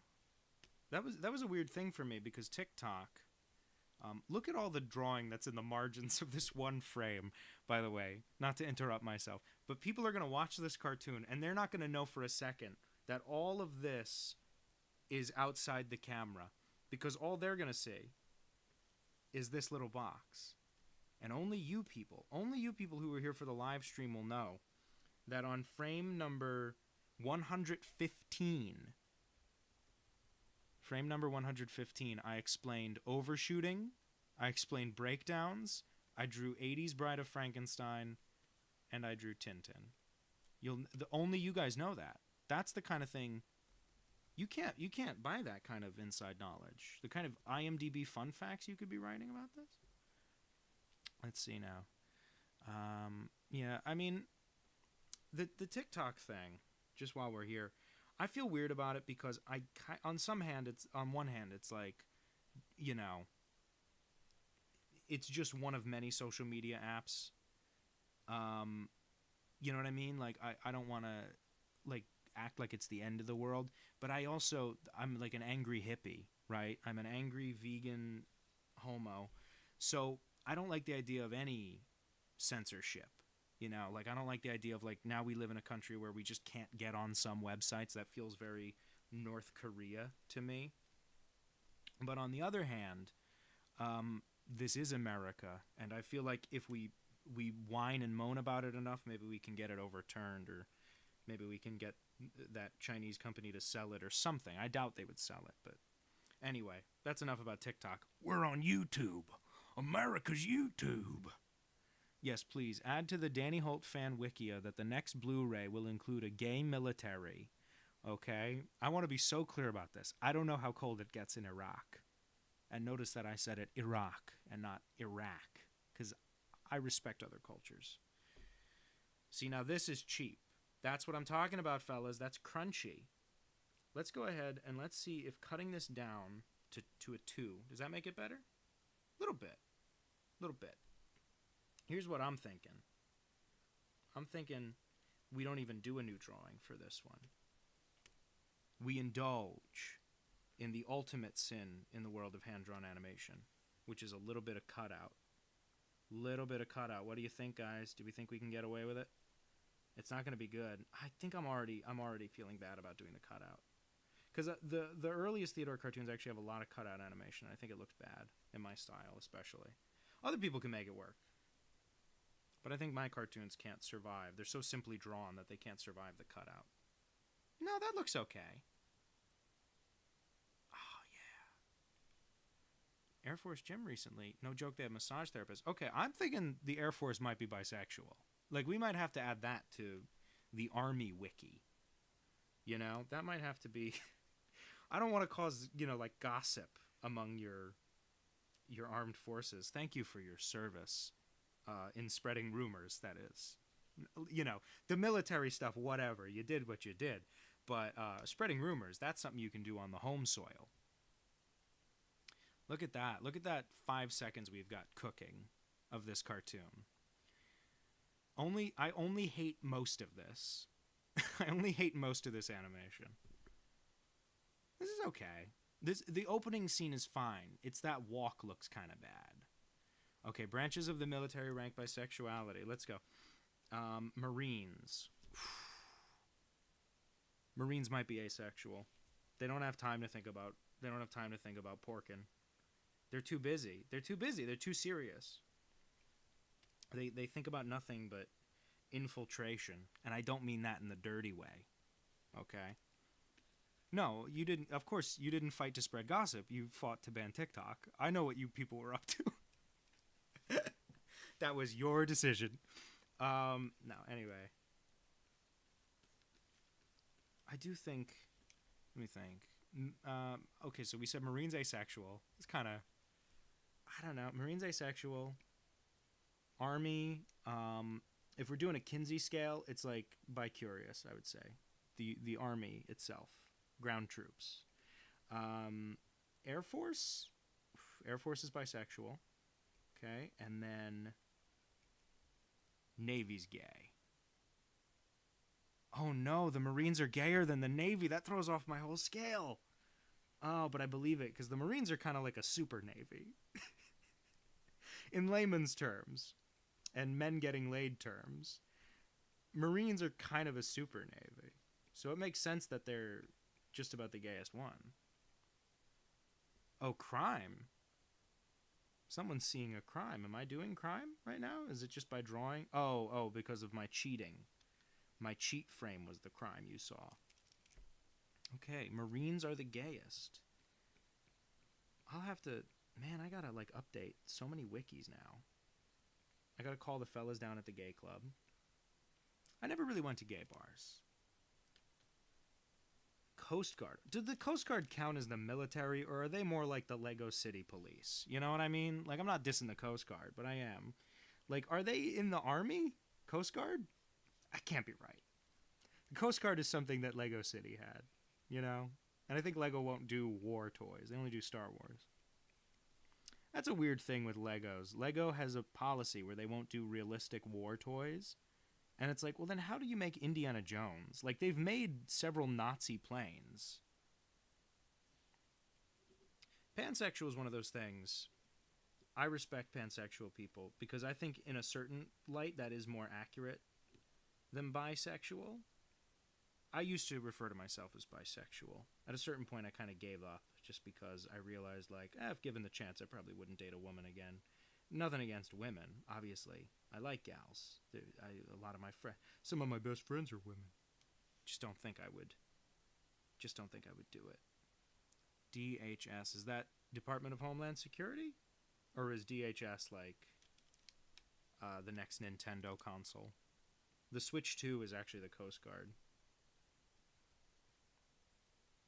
Maybe I should have labeled this as a gaming stream, and even though I'd still be drawing, I'll just talk about video games, even though I don't really know anything about video games. What video games do I play? I play the Batman Arkham series on a loop, and man, Department of Transportation, those guys are cooked. You kidding me? They think they're come on, man, they're not getting in the club. If you're in the Department of Transportation, bus drivers are great, but they're not the Army. Bus drivers ain't the Army. I know what these people are up to. Oh man, a cartoon I've written, but I haven't started animating yet, is very much about the military. not in a negative way, obviously. It's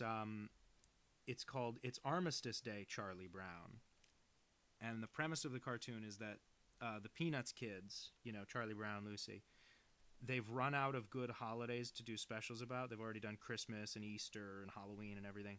So now they have to do one for Armistice Day, which is the holiday celebrating the end of World War I.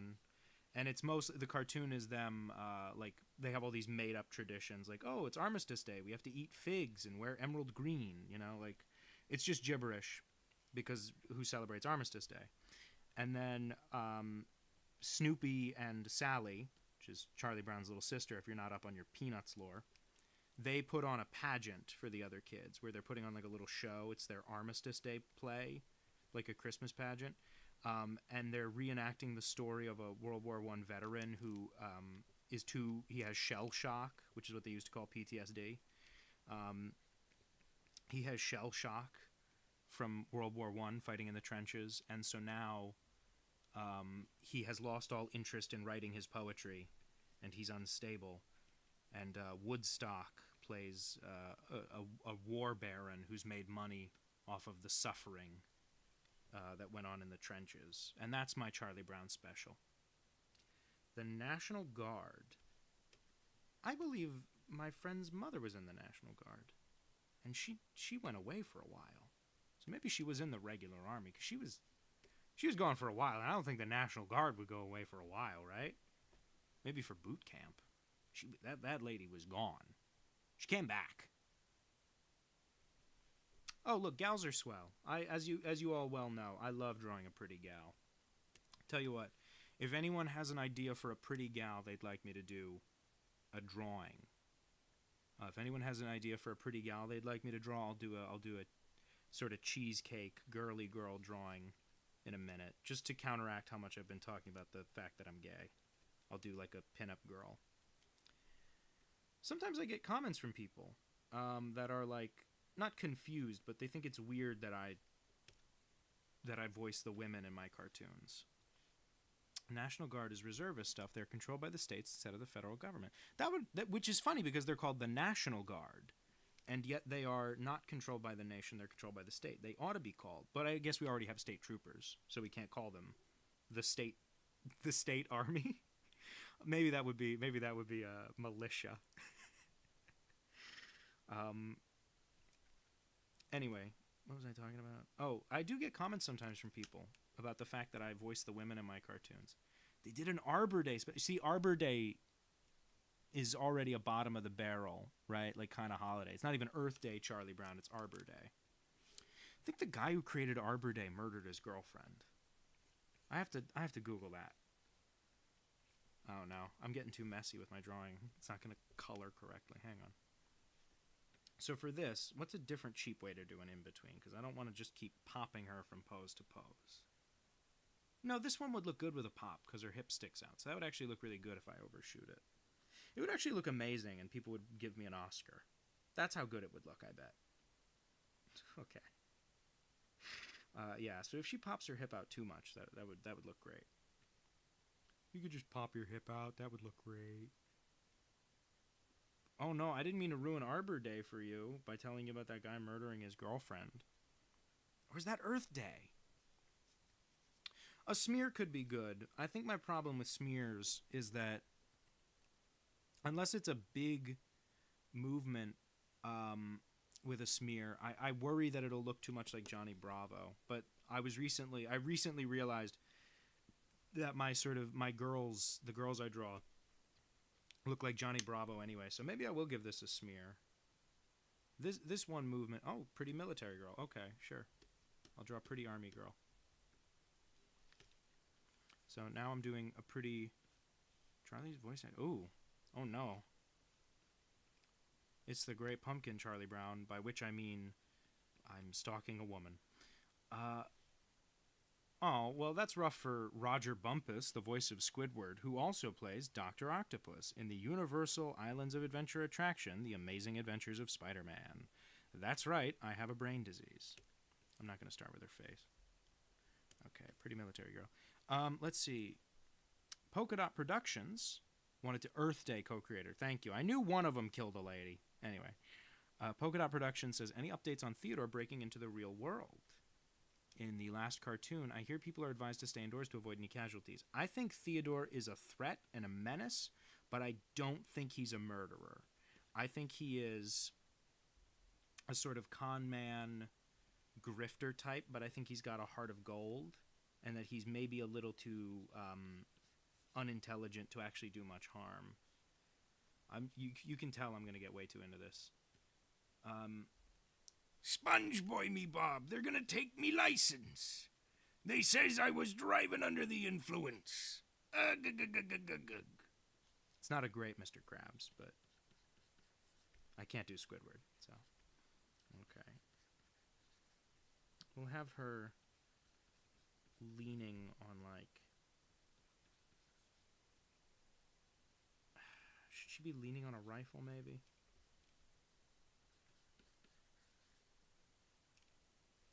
I don't... No, I'm not liking this pose. We're going to start again on the military girl real quick.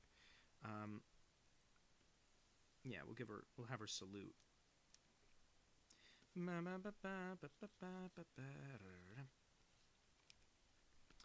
Anyway. Girls. So sometimes I do get comments from people about the fact that I voice the women in my cartoons, and that often they are very, like, sexy gals. You know? And I think that's... I get why people say it. I understand why they might feel it's weird or offensive in some way. I don't think it's offensive. I've never gotten those kind of comments from women. All the women in my life seem fine with the cartoons. All the women I meet online are fine with cartoons. I think most of them understand that when I play the girls in my cartoons, it's kind of it's almost a form of drag in a way. And like drag characters, they tend to be kind of romanticized and kind of sexy, but in a caricatured way. Like, I don't know if anyone actually finds that cartoon mom all that sexy. Maybe they do. I don't know. Let's see. What kind of hat should she have? I'll give her... I want her to clearly be a military gal. Oh, no. She kind of looks like Zoe Zookeeper now. Oh, well. She's a military gal. Give her some camo. Oh.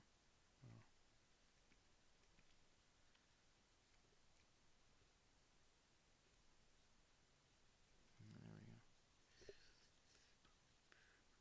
Yep.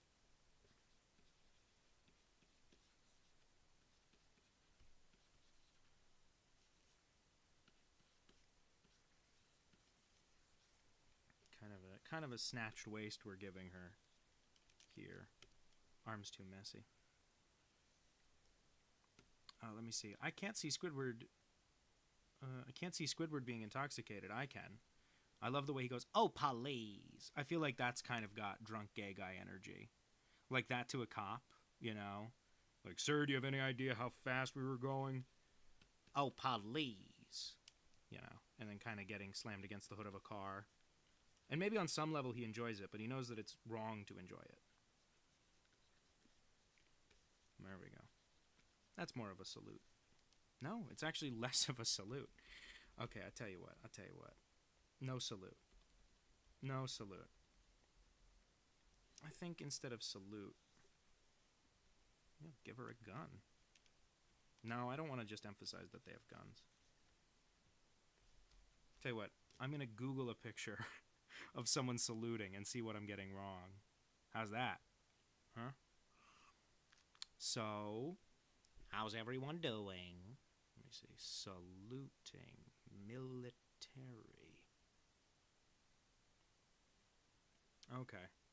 I see what I'm doing wrong. Oh my god, I'm such a simpleton. Okay.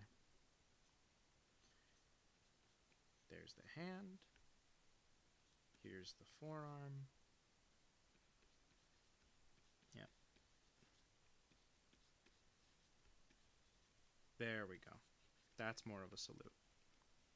Okay, and now we can get back to sort of the fun part of drawing our military babe. Oh, I'm sorry, weapon. I didn't realize that you couldn't just say gun. I was hoping that you guys called them, like, blasters, like in Star Wars. You know. Pick up that blaster. You know what's crazy about Star Wars is that it's like Disney does a lot of Star Wars stuff.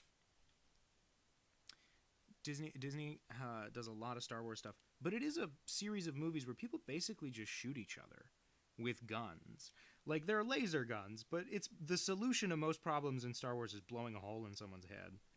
And that's fine because it's about war, you know, but it's the fact that Disney is so like, look, stormtroopers are walking around in Disneyland, and ooh, look, they say like, stand back, sir. Don't come any closer, sir. You know, there's a smuggler. We're looking for a smuggler. They're always looking for smugglers. I can't believe they punished you for saying gun. What was that? The freaking army? There we go. Doing suggestions. Let's take a David Byrne drawing. Oh, okay. Well, Rudy Tooty Point and Shooty, the problem with that one is you can't help but smile when you say it. You can't help but smile when you say Rudy Tooty Point and Shooty. I can't help but smile when I think of America's women in uniform. There we go. And we'll give her large thighs. She'll be a thick gal because she's muscular. She's in the military. She's probably working out a lot. She's going to that Air Force gym and getting massage therapy. Definitely want to see Squidward as a wine drink. Squidward's for sure a wine guy because Squidward is heavily gay coded, and I know that's not a secret, you know, but it just feels like it needs to be said. Squidward's kind of coded as like a bitchy queen to me, you know. Oh, please. Let's see now. I'm sorry that I keep saying "oh please" is Squidward. It's my new vocal stim that I have to do. And watch, we're gonna employ the magic of Toon Boom animation to do a clean version of this girl. Watch. So you're gonna get a way thicker brush. How's that? That's still a little thin, if you know what I'm saying. I like them thick. Okay. Oh my god, I legit once got punished for dancing when we were doing field training exercise. Got written up. Oh my god. I obviously was not in the military. I'm a little softy. But in my high school, our class president joined the military as a... Ooh, another time I got wrote up for petting a cow during a field training. I'm so sorry they wouldn't let you pet that good cow, that sweet little baby. That is so messed up. Because cows are so cute. And I'm not just saying that because I'm a vegan and I want to further my evil vegan propaganda. Okay? I'm just saying that because cows have big dumb eyes and they're sweet little idiots. I've been working on a new character for the channel. He's not a cow, he's a penguin. I just thought of it because of black and white. New character for the channel. He's a penguin, and his name is Yuh-Oh. Yuh-Oh the penguin. And he can't talk. He just goes, Yuh-Oh. And he's very, very anxious. He's always worried that the people watching him at the zoo won't like his little penguin show that he does where he, like, dances around. Let's see now. Anyway, sorry, what was I talking about? Oh, I'll do that David Byrne thing in a second. I'm just going to give a quick cleanup of this military gal. Her eyebrow up in the air. She's very confident. Very confident military gal. There we go. Little something for daddy. That's not my joke. That's Andy Daly's joke. Does he belong to Mr. Popper? No. Yuh-Oh is a very innocent character. He is, he lives at the zoo that Zoe Zookeeper works at. So that's his connection to the Theodore verse. Is that you wouldn't be allowed to have an earring if you were in the army. What the heck? Sorry.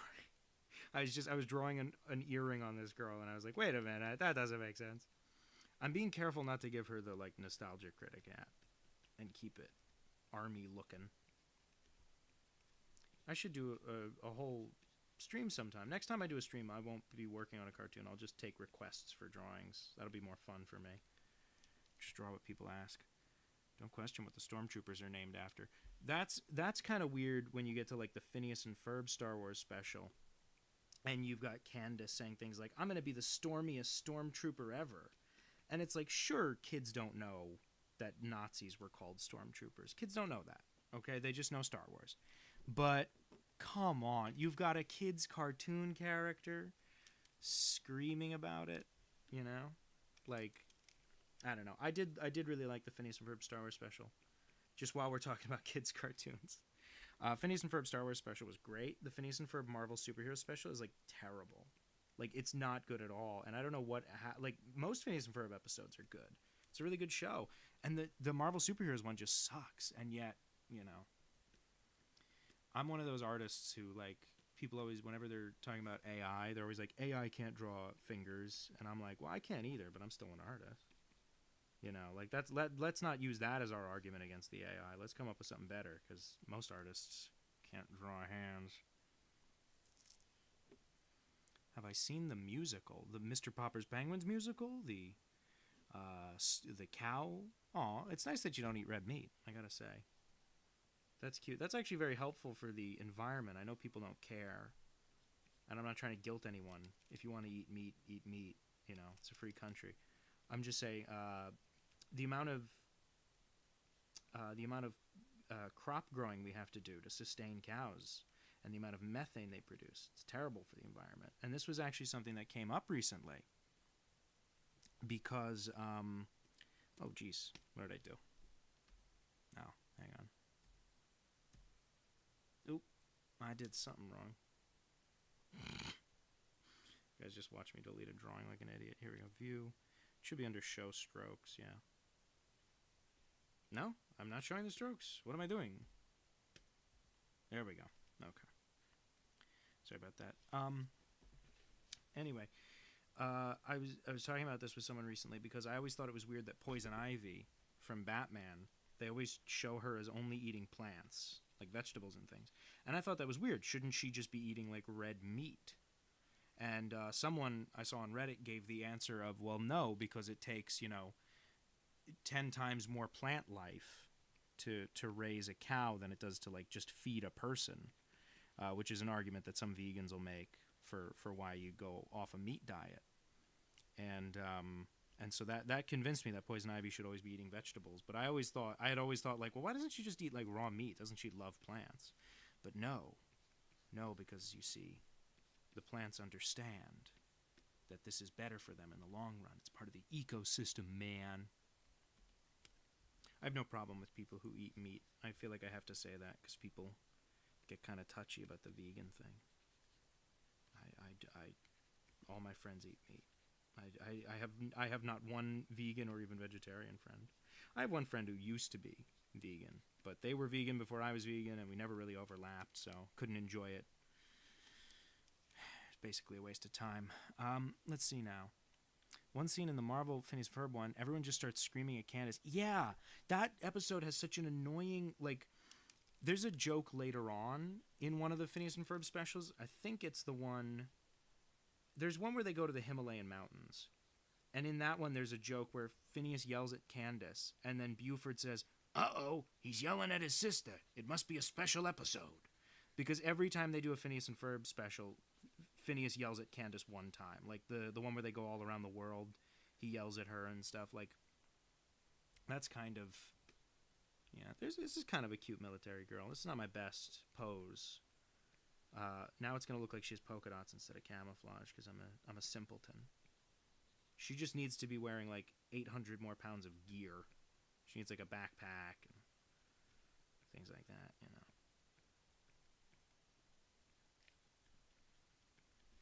Yeah, so it's kind of a cute military girl. Having been near cows, yeah. Danny Holt Cinematic Universe. That's funny. That is right, the AI itself. So it cannot be copywritten. That's true. AI stuff doesn't count for copyright. I do audiobooks sometimes. I narrate audiobooks. And the number of audiobooks where the cover is just some AI garbage, and it's like, man, if you had just gone to a stock photo website and pulled a stock photo, man, it would have looked 10 times better than this. Because people can always tell now. People are getting smart about it. They can always tell. Like, they just look at it, and even if there's no obvious giveaway, like the hands or something, they just kind of know. Oh, 50 pounds of gear. Jesus. When I have to wear a backpack, I get tired. I would never make it in the army. Absolutely not. Her pants should be tucked into her boot like that. There we go. Okay, and so then the other one. Yeah, sure. Her with veterans affair. Hang on, I have to do her with the VA disability. Just draw her embittered real quick. She still has the hat after her time serving. There we go.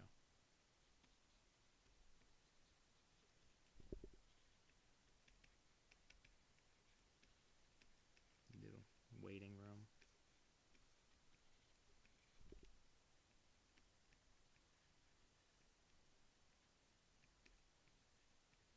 There we go. This is her after the war.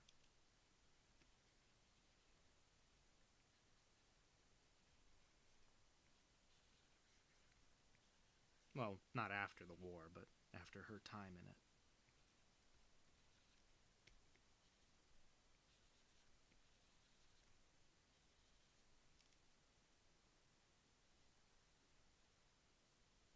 Oh my god. Okay. So the rat squid says, I knew a girl who got 100% disability, broke her back carrying a man to safety, then got cancer. Oh my gosh. Well, I'm so sorry to hear that. Yikes. That's absolutely terrible. And man, we were trying to draw cartoons here. It's my fault for indulging the disability request. Okay, and so then the other one people wanted to see was drawing of David Byrne. Notice how I'm completely away from the cartoon now. Okay. David Byrne. You know what? I'll actually... see, she was a lesbian. So that proves the military is gay on some level. At least the women. Oh, no. It should be like those guys on YouTube who like eating rotten meat, because I think it's healthy. Yeah, Poison Ivy should be like a weird anti-vax, drinking raw milk. She should just be doing all the health trends that are actually secretly bad for you. Here we go, David Byrne. I'm looking up a quick picture of David Byrne because I want to get his face right in the drawing, which means I can't read the chat for a minute. So you guys could be saying anything down there. It could be... I'm so aghast at what it might be. Here we go. Quick David Byrne. Thing I'm seeing with his eyes. Oh, he's got the straightest nose in the world. Oh my god, okay. Here we go. It's just the straightest nose. Sometimes it can be a lot of pressure trying to whip out a caricature of a real person this quick. And other times it goes really well and I feel like a genius. But this time I'm thinking it's going to be kind of a half-likeness. I am working from a photograph. I'm not copying it directly. So I will not answer to accusations of plagiarism. I will not appear in a 4-hour YouTube video about plagiarism. Skinny guy. God, I'd love to be this skinny. I've got to go back to the gym. I may be vegan, but I still eat snacks. Tiny mouth this guy's got. There we go, David Byrne. Yeah, ooh, and a good bottom lip. Good bottom lip this guy's got in this picture. It's funny, I did that one Talking Heads cartoon, and it's popular some places, not in others. Like it's popular as a YouTube short. It was never that popular as a YouTube video. His ear's very flat. There we go. It got popular as a YouTube short, not as a YouTube video. And whenever it gets popular, like it got popular on Instagram a little while ago, I kind of feel bad because I don't like that people can only enjoy the cartoon if they get the reference. You know, whereas like I just did that Batman cartoon. I'm very proud of that. And one thing I like about it is that if you've never seen an episode of Batman the Animated Series, the joke still makes sense. It's not a joke about Batman. It's just a joke, and then I'm using Batman to tell it, you know. Like, technically, I could have made up a different superhero, and that joke still would have worked.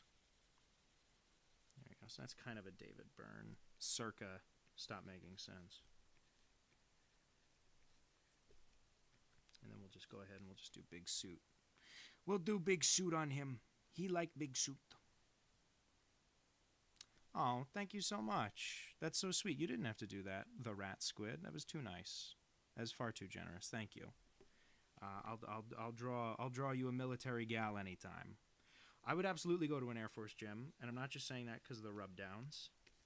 I'm saying that because I respect our service members, and the Planet Fitness I go to is kind of skeevy, so I got to do something else.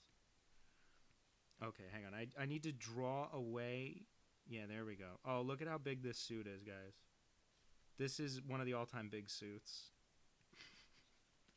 Anyway, I like that Talking Heads cartoon okay, but... Wait, are you narrating for a... No, I am not narrating for a company called Pocket FM. I don't know them. Are they good? Should I do that? Well, I respect our troops. Again, that's very generous. You didn't have to do that. That's very sweet. I'm shaping his body too much. It's got to be big and formless. Yeah, there we go. Oh, there we go. These are shapeless ones. Very kind of you. Yeah, big suit. All the wrinkles. And I'll draw him saying that he hearts. Yeah. Not the person who asked for the drawing, but still. Here we go. Let's do.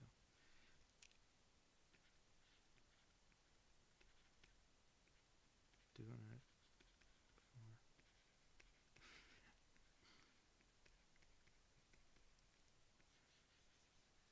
And this one's a thought bubble, because I didn't draw her mouth open.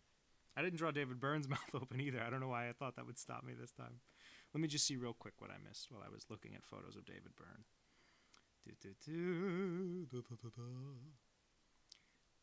I love raw milk, and also my legal name is Influenza Bird. Oh my gosh. I don't mind David Byrne being a couple of squares, but thank you very much, Danny, mother of Theodore. Oh, thank you. I technically do not consider, what do the kids call it? I technically do not consider myself the mother character in Theodore. I think this is something that will go on the wiki someday. Because it's completely unclear, because I also did that live action one where I played the mother character. But the whole reason Theodore's mother was going to be a human man no matter what. That was the idea. Is that it was a dude who doesn't like being called mother. And then I drew the character mother to look like me because I had this idea where I wanted to do some live action Theodores. As you know, he's escaped into the real world sometimes. I wanted to do some live action Theodores, and I was the only person I knew who was going to hang around and be an actor for me. So the character, I drew it to look like me because that way it would I could play him in live action. I could play mother. But I didn't think it was literally supposed to be me. Like, this guy has a name. Like, his name is, like, Billy or something.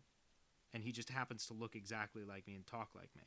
But I also, a simultaneous concept was that he would never say his actual name, and he would only be known as Mother. So I completely understand the situation I've created for myself.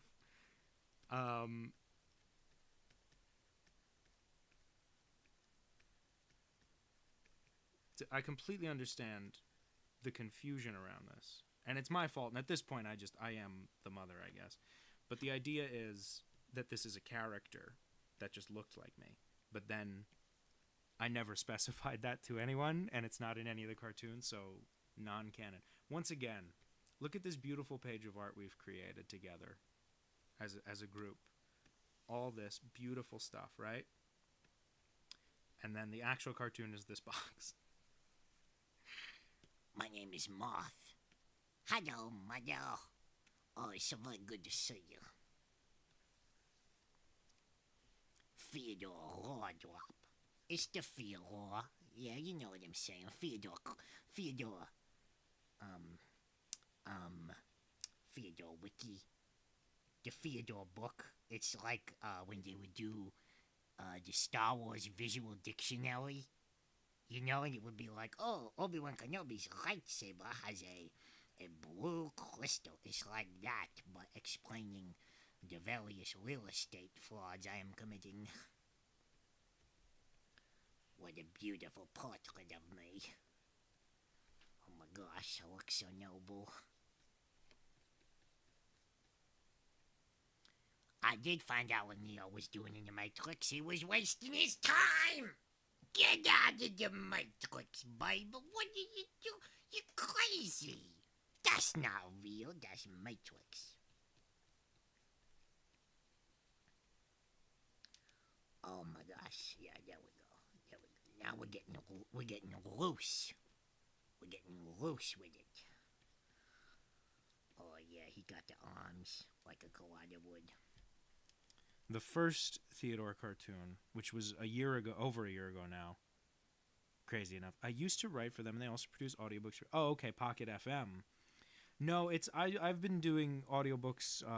I do it with the authors, and some of the authors are great. I do a series of books with a great author named G.K. Parks, who writes mystery novels, and I narrate some of her books. And she never uses AI covers. She's great. But the service that I do it through, they will a lot of the authors, especially for like fantasy books, you know, it's like some generic Lord of the Rings knockoff. Those will do AI covers, but not the good ones. Not one of the good ones. Okay, let's see. What's my overall opinion on AI? I think generative AI is a net negative, but AI as a whole is probably a net positive. Yeah, my thing with AI, especially when it comes to the art and the writing stuff, my only concern with it, I mean, there's the environmental problem, right? But in terms of what it makes, my only concern is that companies will use it. I don't get too mad at individuals using it because they're just people. My problem is when people make AI crap and then they put it on Facebook and they put it on, you know, Instagram and whatever, and then people like and they share it and everything. My problem with that is that big companies see it. Big companies will see it, and they think that's okay. They think that's acceptable. They think that's just as good. And it's not. It's not as good as human creativity. As for me personally, it's not going to change me because just personally speaking, the whole point of why I do this is because I like making things. I like making things with my hands. I like being done with it and pointing at it and going, look, I did that.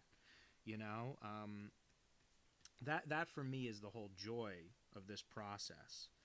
And so I would never give that up. And I've sort of pledged to myself, I will never use AI for my stuff, even for voices or whatever, because, you know, like I hate painting backgrounds. I really do. I still hate it. I could conceivably, with generative AI, I could never paint a background again if I wanted to, right? Like I could just skip that thing that I don't like doing. But for me, what I've taken it as instead is, well, now I'm painting my backgrounds mostly on paper, and I'm learning to enjoy it, and I'm learning to get better at it.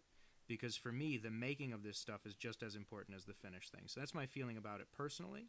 As for other people using it, I've had friends who like mess around with it. I don't think it's so evil or awful that they do that, but I definitely think if companies are gonna like fire artists over it, like they're cheating themselves because they don't know how creativity works because they're business people. They don't have to create stuff.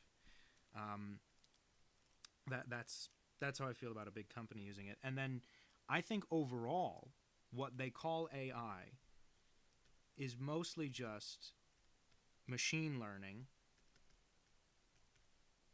which, you know, now everything wants to call it AI.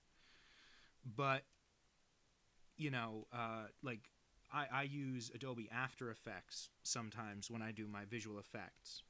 And the thing with that is technically it's been using machine learning all the time, right? Like technically, when I do the roto brush in there to paint out the background, part of it is me with my hand, but mostly it's detecting what the background is on its own.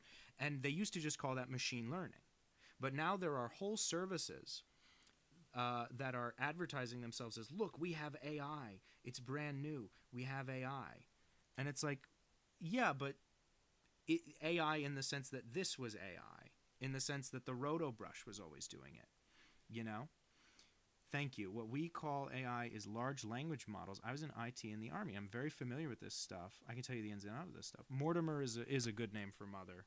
For now, I'm thinking he'll just be called Mother. But if he has to have a name, I think Mortimer is pretty chill. I think AI, well, Thank you. The large language model, like you mean like a Chat GPT kind of thing, like the absorbing data and stuff. Um, it I think it's I don't know. I think it could be very useful for categorizing things and like a huge database of information that already exists. And like you said, for shit posts, it might be an unparalleled tool for shit posting. But I just think, people who want to write a book, it's like, why would you want to write a book if you didn't feel like writing? Why would you, like, if why would you write a book if you didn't want to write? Why would you make a cartoon if you didn't want to draw? That kind of thing, I can tell I've gone too far with this because my computer's freezing. I'm trying to draw and it's lagging behind. So let me just real quick. So we've got rambling about AI, always important to me. This is what Theodore looks like in that first cartoon, which was over a year ago now. His face is actually chubbier, and hang on, it's like wider. Yeah. He looks like this in the first Theodore cartoon. You know what I mean? And then now he looks like this, which is much more refined and easier to draw. I could do a VTuber stream with Theodore. I very briefly used Adobe Character Animate when I was in college. Adobe Character Animate is the program where you can move a drawing in real time like a puppet. I used that in college because during the pandemic, we did a virtual production of Little Shop of Horrors. And in Little Shop of Horrors, there's the big giant talking plant. And so I did paintings of it, and then I puppeteered it with my head. I attached it to my head kind of virtually, and then I puppeteered it that way, and its lips would flap as I talked. So I played the big plant in a virtual production of Little Shop of Horrors. So that's my experience with Adobe Character Animate. I could, in theory, do one with Theodore, and I wouldn't be opposed to it. That voice, someone asked me where the Theodore voice came from. Theodore is one of many voices. I believe Hong Kong asked. Theodore, that voice is one of many voices. My brother, when he was a little kid, he didn't have imaginary friends, he had imaginary pets. And those pets, I started to like tease him, and they all had different voices. So like there was a bunny rabbit, and the bunny rabbit talked like this. And there was a pig, and the pig had like a grunty little voice. And as time went on, we kept doing it like all the way into like high school and stuff. But it, by the time you're in high school, the things that are making you laugh are much more inappropriate and vile. And so the Theodore voice, I was like, oh yeah, well, you have all these imaginary pets. Well, I have one, and he lives in my drawer, and you don't see him because he sleeps all day. And that's because koalas sleep like 20 hours a day. And so that was Theodore, and his voice was I was just trying to think of a voice for him, and I was already doing my bad Matt Gorley H.R. Giger impression for one of the other characters, so I went with a French accent. And so the first Theodore was a little bit more like this. And then over time he just became what he is now, which is he's sort of from Jersey, baby, but he's also a little bit of French. It is what they call an idialect, which is like a dialect, but for one guy. So that's where the Theodore voice came from. Kind of a tortured explanation, but it started as a French accent and then just became kind of what it is now. Let's see, Rat Squid was just saying, ChatGPT is also good for helping coding. I'd imagine it could be very useful for stuff like that. If you're not a programmer, or you're a casual programmer and you want to get better at it, I bet it'd be great for that. That makes sense now that you say that. Because, it's like, I'm very technically illiterate, as people who've been watching me try to run this stream are able to see. I'm very technically illiterate, so I do like the idea of anything that makes it more accessible to people, whether or not it's based on the large language models or not. Like that, I think that's kind of cool. Could be nice. Oh, the Tom Kenny SpongeBob voice. If people don't know how Tom Kenny got his SpongeBob voice, I believe the story of the Tom Kenny SpongeBob voice is that he saw a little person, a person with dwarfism, and they were talking about how if it wasn't for the Santa, the Christmas stuff, they would never work as an actor, and they were like swearing their head off, and then his imitation of that person sounds like SpongeBob, and it's I tell you right now, if it wasn't for Christmas, I'd never fucking work. I would never get any goddamn work in this town. I can't do SpongeBob, but I can do I. Sorry if that blew out your ears when I did that. I tried to lean away while I did it. I did all that drawing, and now I'm kind of distracted from what I needed to do next in the cartoon. Let's see now, what were people saying? If Danny created Mother, and Mother is the guardian of Theodore, then isn't Danny the grandmother of Theodore? Absolutely. Call me Grandma, everybody. My morals are based entirely on money, so anything that makes money is the morally correct thing. See, now you're going to get ahead in business. You're absolutely up to date on this. Let's see now. I don't know what you're talking about. Companies always do the most morally correct thing. The AI debate is so annoying because so much of it about philosophy and the beauty of human expression, and there are people online who hate all that. I don't disagree. I don't disagree. I don't disagree that people just don't care about human expression. But again, I always try to think some people are truly just enjoying it as technology. And I don't begrudge those people. They ought to be able to have their fun. And it shouldn't be such a drain on the environment to make a funny picture. And, the real genius in the AI thing is going to be the guy who cracks how to do it without destroying the environment and without using so much energy, right? Like the guy who figures out how to make all this sustainable, I think he's going to make out like a bandit. And also he'll know a lot more about computers than I do. The company I used to work for used to have a whole department for books, and they fired 2 or 3 of them because of AI. See, that's what's crazy, is that these people think it's just as good, and it's not, because here's the thing. If you're an artist, and I am, if you're an artist, you know that, like, just because you know how to do it, and you know the rules, and you know how to make a picture, and you know how to paint a painting, doesn't mean you come out with a good one every time. There's a reason that there are 1 million trained oil painters, and there is 1 Leonardo da Vinci, and 1 Picasso, and 1 Michelangelo. Rather, Michelangelo. There's a reason there's only one of those guys, even though there are millions and millions of trained oil painters. It's because of the whole, like, art is so much harder than people think because it's about the ideas you're having. I am by no means the world's greatest artist. I mean, look at the slop I'm drawing right now, right? But I am proud of this stuff, and I enjoy doing this stuff because it's my ideas. These are my characters. I get to tell these stories. And nobody else ever came up with a weird koala who sleeps 20 hours a day and steals people's watches, So I happen to think... I happen to think there's so much more to making something decent, especially with a book cover. Like, with a book cover, you're talking about, like, the greatest graphic designer for books is a guy named Chip Kidd. And obviously, the second you call someone the greatest, you're opening yourself up to people who are actually better than him. But Chip Kidd, probably the greatest designer for books, and he's also an author in his own right, and he's laid out, like, graphically the insides of books.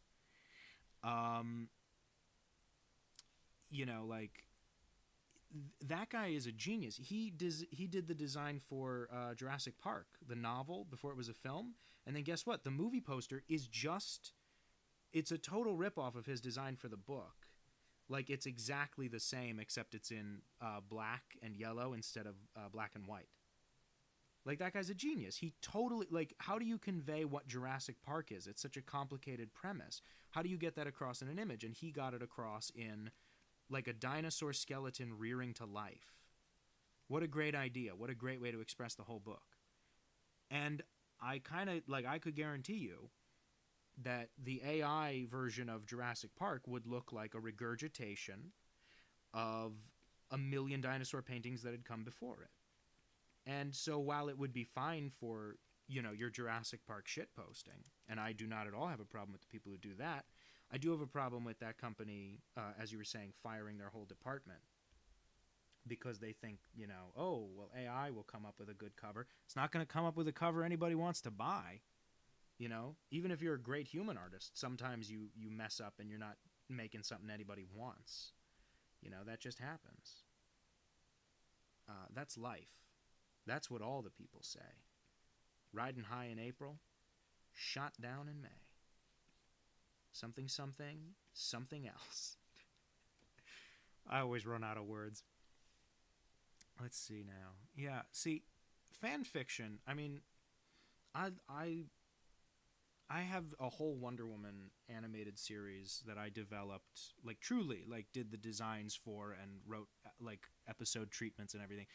Fully the work you would do if you were going to sell it to a network. I did that for an entire Wonder Woman cartoon all throughout, my last 2 years of high school, all of college, up until, a year or two ago. I just would casually work on this as a side project. It was my fan fiction. It was my Wonder Woman cartoon series I would make if I had the chance.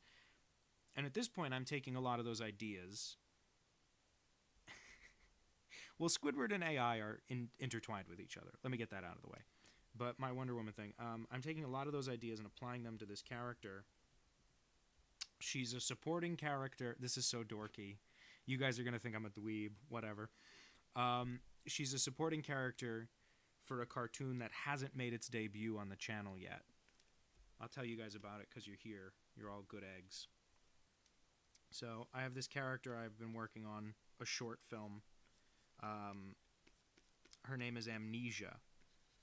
And she's a superhero. She has the power to make people forget things. She touches you on the forehead. She says, forget that you saw me getting changed. She can erase your memory, right? Sorry, there's a siren going by. And I love staring at ambulances. So her name's Amnesia. And she erases people's memories. But the catch is that's her only superpower. So she's not any good at fighting people. She's not any good at, jumping around. She can't fly. She has this one power. It's not super useful, but she feels compelled to do the right thing with this superpower. So she's a physical weakling. She's a total dork. But she feels like she has to do the right thing. So this is Amnesia. She looks more or less like this. Pretty standard superhero outfit, right? Let me see, sorry. To be fair, though, I don't blame him. The amount of writing he had to do for that company was dumb. Sorry. Anyway. So, Amnesia is this character. And then all these Wonder Woman ideas I've been transposing onto... Sorry, I have to draw her logo. It's her little equivalent of the Superman logo. It's a hypnotism swirl, because she makes people forget stuff. Anyway, she's got this supporting character with her, named Barbara, who's like a Wonder Woman type. So this is Amnesia. She can't fight anyone. She's physically weak. She's kind of a loser superhero, but she does her best.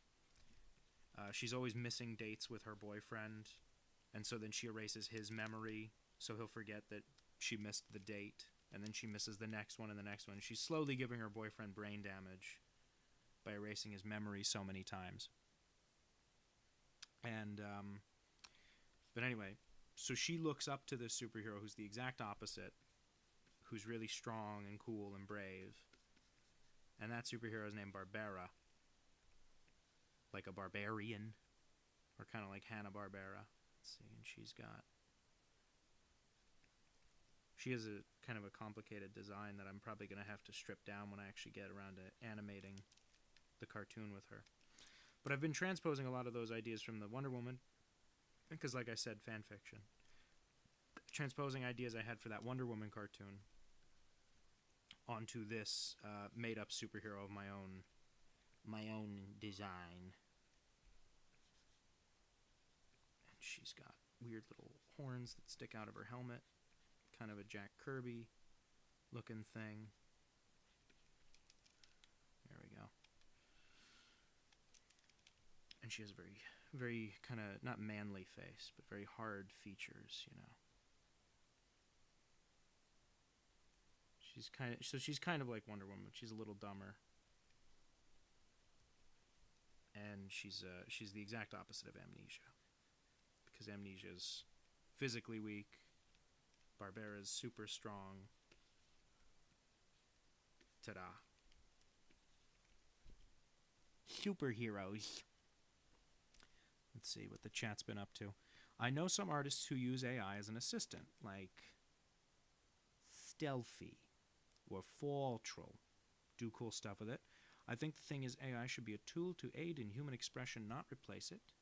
But to be honest, when watching, it kind of felt like, why not just use Photoshop or bases and like IDK? I feel that way, kind of. I was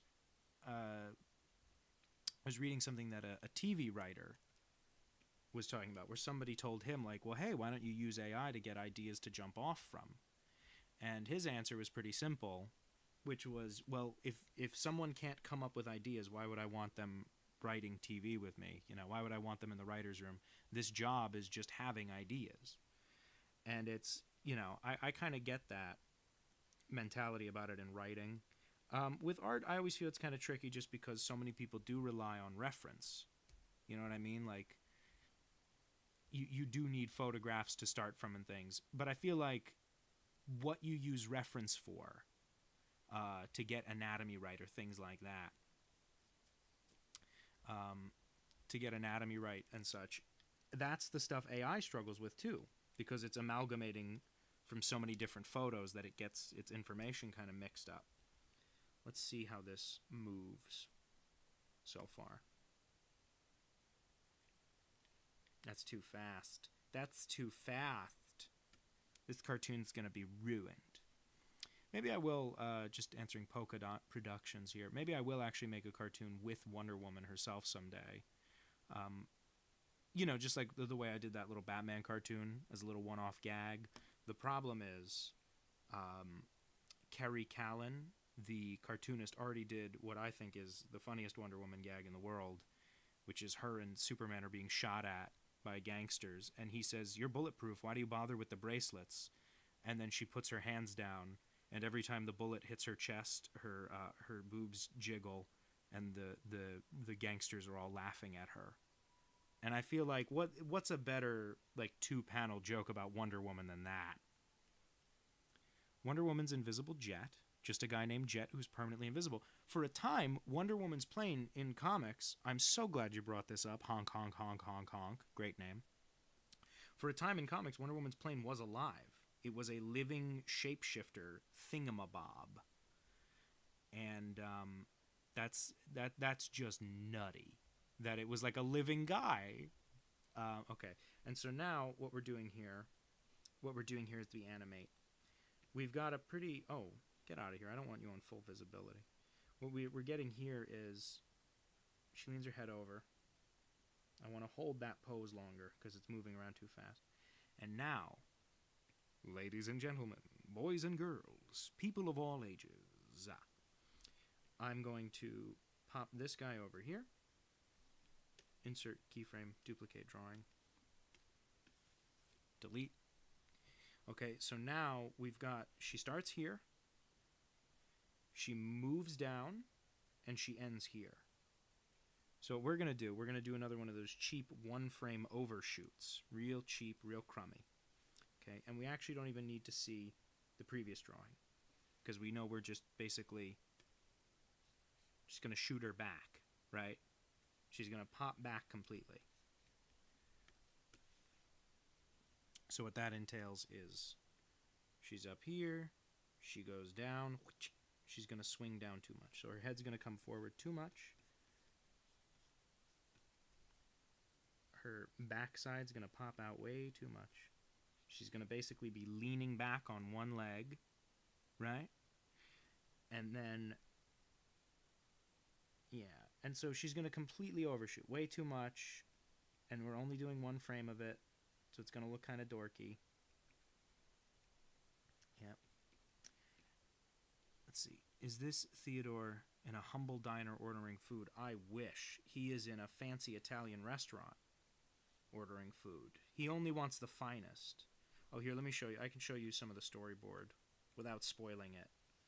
I'll go right to the... Here at the end. This is the little old Italian lady who runs the restaurant. She's got those We used to call them bingo wings, although I'd imagine that's not very polite. The sort of the flap under the arm, the flying squirrel flap. That's the little old lady. Her name is Mrs. Chidichimo. Oh, here we go. He's at a fancy Italian restaurant, right? So she says, "What can I get you, Mr. Theodore?" And then he has glasses and he goes, Yes, yes. What would you recommend with the candy? "Streganona." Some classic Nona vibes going on with the old lady. Mrs. Chidichimo. She's named after a friend of mine, whose name is Kadikamo. And every time I write his name out, here, let me show you. Every time I'm typing his name, I have to go Chi-di-chi-mo. I have to say it out loud in my mouth like that. Or in my head, rather, not in my mouth. I have to say it like that in my head, or I'll spell it wrong. Chidichimo. So his name is Kadikamo. For short, we all call him Chitty. Which really, if you think about it, his nickname should be Chidi, because it's Chidichimo. But whatever. But it's Kadikamo, so I guess his name would actually be like Kitty, Cuddy, whatever. Anyway, Mrs. Chidichimo. She's named after the phonetic pronunciation of my friend's name. Chitty, as we call him, actually played Batman in my little Batman the Animated Series cartoon. If you haven't seen it, he did a very good job.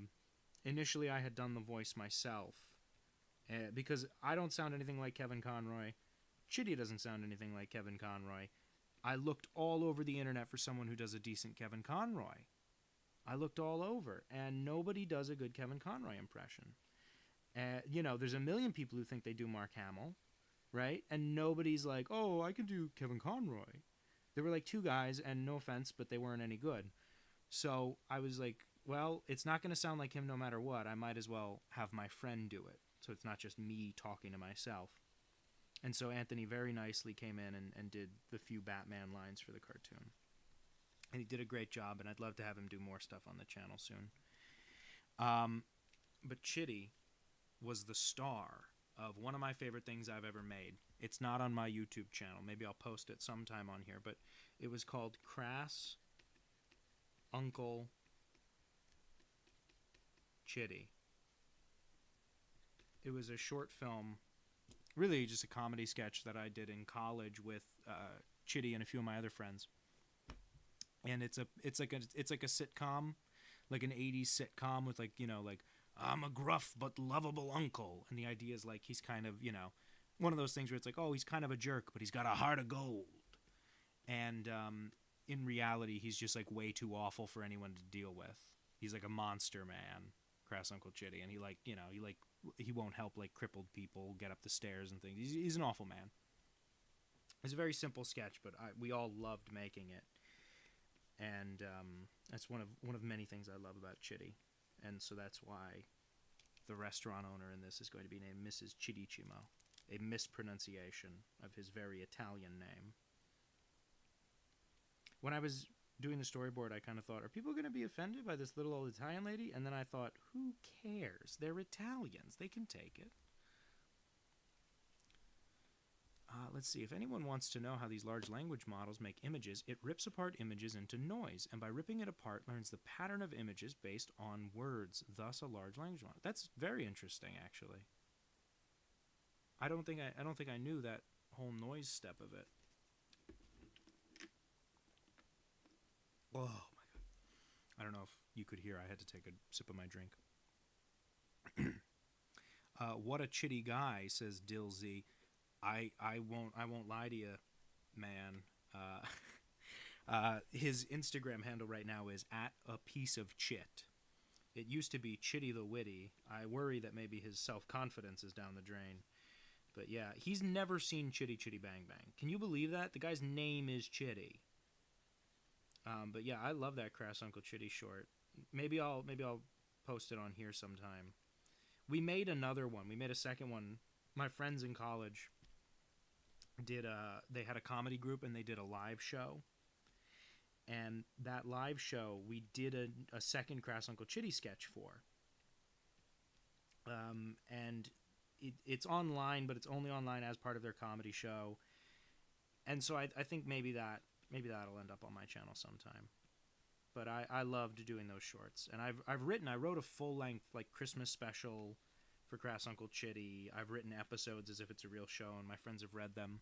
That's something I want to do on the channel in order to make longer content. Just do readings of scripts I've written that I could never animate. You know, like I did that James Bond parody, Dr. Armbreaker. I'd love to, like, you know, do a reading of a full script of that as if it were a real movie. I think that'd be a lot of fun.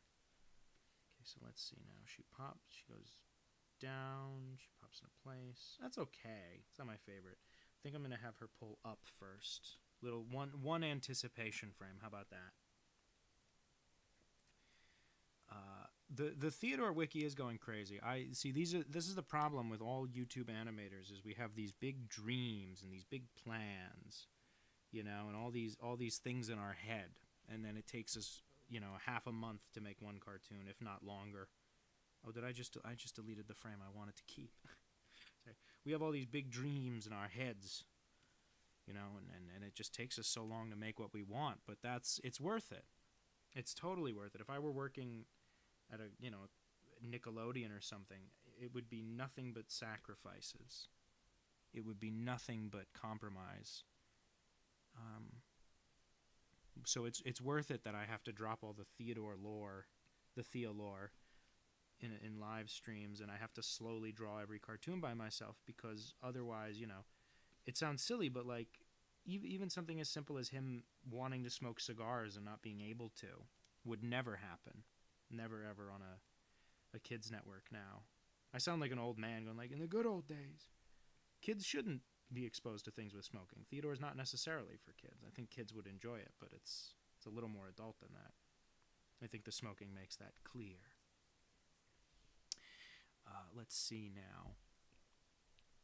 I remember the time that Supergirl's horse tried to romance her. Hey man, we're all trying to forget about the time. Was it Comet? Is Comet the super horse? That sounds like the kind of thing I would know. I feel like Comet's the name of the horse. Streaky is the super cat. I know that. I know her cat was Streaky. I think Comet's the horse. I'm actually coding the Danny large language model right now. Oh no. Oh no. AI Theodore. Oh no. I don't know if I've ever mentioned this on a video or something, but over on Instagram, there was a channel that was stealing the Theodore cartoons and just uploading them illegally. And I've had that happen with a couple of cartoons. The Talking Heads cartoon is very popular on Instagram, but not because of me, because of some Talking Heads page run by a bot that just uploads things related to Talking Heads, and it uploaded it, and it got very popular. So popular that it reached the page of, see how I'm going to tie these stories in together, it reached Chitty. It reached Anthony Cadicamo. And he said, hey, this person stole one of your cartoons. And I went, again? Because the first couple of Theodores got stolen and uploaded on some other, you know, channel that just posts koala things. And that actually does kind of bother me. I don't like to admit when something bothers me. I would prefer to just let it roll off my back, especially on the internet where there's so much you can waste time getting upset with instead of being productive, you know. I don't like to admit when things bother me, but that does bother me, because it's like those people just take these things and they kind of feel like they're entitled to it because it's there, you know, it's there on the internet. They think they should just take it, you know. And it bothers me because it's like I put a lot of work into these damn things, you know.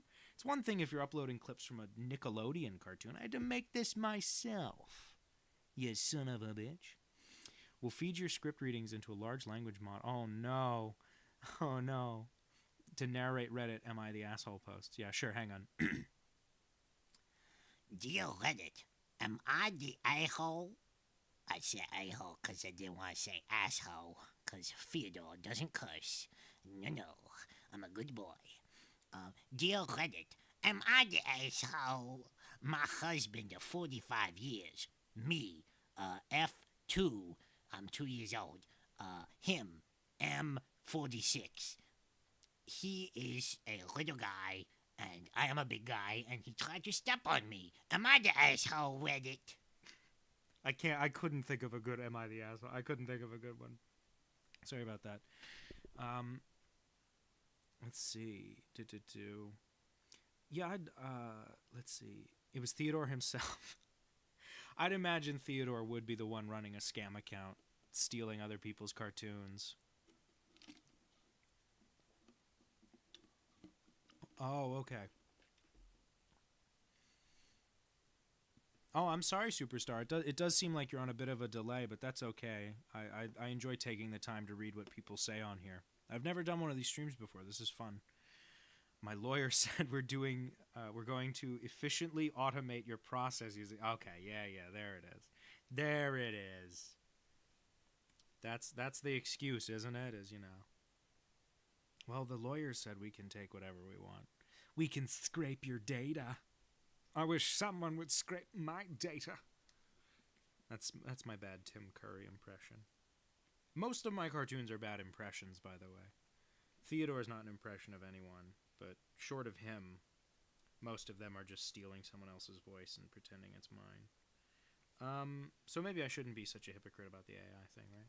Because I'm stealing other people's voices. I'm just not using an AI to do it. I'm just doing impressions. Bobby, I do a lot of Teddy from Bob's Burgers. It's fun to do. Okay, and then this. Oh, thank God. Thank God I got to somewhere in the storyboard where I can just reuse a drawing. Look at this. Oh, think of all the time this will save me. Her eye's just going to dart off to one side. The craziest I get with cartoons is that sometimes I will redraw an entire frame, even if it's just a slight movement. Like this frame, the only thing that's going to move is her eyeball. She's just looking off to the side concerned. There are times in cartoons where I have actually done, I'll redraw this. Right? I'll redraw this whole frame just so that the line wobbles. Because I love the wobbling on the lines. It's not quite Ed, Ed, and Eddie, you know. It's not that extreme on my cartoons, but I love the movement of the line. It makes it look so much more alive. In this case, I am trying to get this cartoon done in the next 2 days. This particular cartoon is going to be out Monday or Tuesday. You know, maybe a little earlier on my Patreon if I get it done like Monday night and then the rest of the world sees it Tuesday. I try to give it to them a little early over there because they deserve a bone. But yeah, this will be done in a day or two, so I'm not going to redraw this whole frame. I'm just going to erase her eyeball and move it like a hack. Let's see. Theodore is the impression of a federal criminal who is real and been spotted in bathrooms. That's absolutely correct, Polka Dot. You've nailed it on the head. By the way, Polka Dot, don't think I don't know that your profile photo is from Lego Batman 3 Beyond Gotham, okay? Because I do. Because I played every one of those Lego games, and I loved them so much, especially the Lego Batmans. Lego Batmen. It was Teddy, yes. The cartoon where I did Teddy, I know I did it for Sleeping Makes Me Tired. How can you be tired? You slept all day. You know, that's like saying sleeping makes me tired. That's like saying eating makes you hungry. Eating makes me hungry. You ever heard of an appetizer? I wanted to do a little tiny funny, silly thing. A little thing where Teddy is demanding kisses from Bob's Burgers. He's going, look, Bobby, you look at the internet. All the fan art on the internet, they want us to kiss. You gotta give me kisses, Bobby. But then I made that Theodore cartoon for his birthday where he was demanding kisses. And I thought, flying a little too close to the sun with all these give me kisses jokes. Getting a little needy out there, huh? Anyhow. So yeah, I do like doing a Teddy from Bob's Burgers. I've also got a cartoon coming up soon that is a message from the president of Funko Collectibles. So it's, you know, it's like it's like he's addressing people who are worried about, God, what am I doing wrong? Why is this suddenly nope. I'm hitting the wrong button. It doesn't matter. Nothing really matters. anyone can see. I like this drawing. She looks like Tiana in this drawing. She doesn't look on model. It's a cute drawing. Let's see. Texas is set to freeze in these coming days. Oh, yes. Well, I'm sure the cartoon will keep you nice and toasty all the while. I want to turn the opacity down on this thing. Oh, that's the size, not the opacity. Sorry. Yeah, we're supposed to get snow here tonight. I don't know if people know I live on the East Coast. I'm a filthy coastal elite. My exact street address is the following. Texas. Oh God, I have a friend who moved out to Texas. I hear it's lovely. I hear it's wonderful out there. You know, the problem is I'd never make it. I'd never make it. I'd be running for the border. I would. They'd never accept me in Texas. I'd be going, it's so hot. Anyway. I've thought about, I'd love to live in Florida, but without being political. I'm a gay guy, and it's starting to get rough in Florida for gay guys. So that's not gonna fly. So for now, it's the East Coast or bust. What am I doing wrong? Typically, when I select a layer, it will make the other layers less visible. This is a question for IT, not for you guys. Tell you what, I'll do another unrelated doodle while we're wasting time. I do not want to live in Florida, according to Honk Honk Honk. I'm so sorry, Honk Honk Honk, but you underestimate how much I love Universal Studios Florida. My favorite place on earth. See, that's the problem, is I'm not an aggressive enough, homo. I'm kind of a chill, I don't have like a super lispy voice. I could get more aggressive with it. I could start doing that. Well, Austin is apparently lovely. Austin, that's the one they're always trying to keep weird, from what I hear. It's where Robert Rodriguez makes his little Shark Boy and Lava Girl movies, you know? Yeah. I'm in the reverse of Austin, where I'm in New Jersey, which is by and by a nice, accepting, progressive state. We have like strict gun laws, and you can get state health care and stuff. There's a lot of great stuff in New Jersey, but I live in a very red Republican town where people will like put straight up hate speech just in their windows and stuff, like truly vile stuff. So, like I'm almost in the reverse, where I'm in an area of the country that is generally chill, but then I've got a particular town that's less chill. But yeah, it's kind of becoming, that's not to be political, but that's kind of what it's becoming like, is you got to find your little pocket and your people wherever you are. It doesn't matter anymore if you're in Texas or Florida or something. You just got to find your people and your little community and be okay with it. And this is something I've come to accept. The people who hate you really never gonna like you. You know what I mean? Like, you can go to California, which is by all means, by all metrics, the most liberal, whooshy leftist state, right? And there's still huge swaths of people who hate, transgender people and gay people and stuff. So you just gotta live with it. You know what I mean? You just gotta accept the fact that you're never going to, you're never gonna win everyone over, and you just gotta accept that there's people who are gonna hate you wherever you are. I do think serving in the army is totally apolitical. I don't think it says anything. I do think a pink gun would be kind of cool, actually. I don't own a gun. To be clear, I don't own guns. I'm actually very scared of guns, but I collect toy guns, which is one of many psychotic things about me. I collect very realistic toy guns. Clerks is good, man. I love Clerks. The Clerks cartoon was so good. The guy who did the character designs for the Clerks cartoon is the same guy who did Kim Possible. And that's part of why it looks so good. But the color palette. I love the color palettes of those early 2000s shows. It's like right when they started digitally animating things. I'm going to draw kind of a Clerks cartoon type of character. See if I can do Randall. I remember how Randall looks. The Clerks cartoon.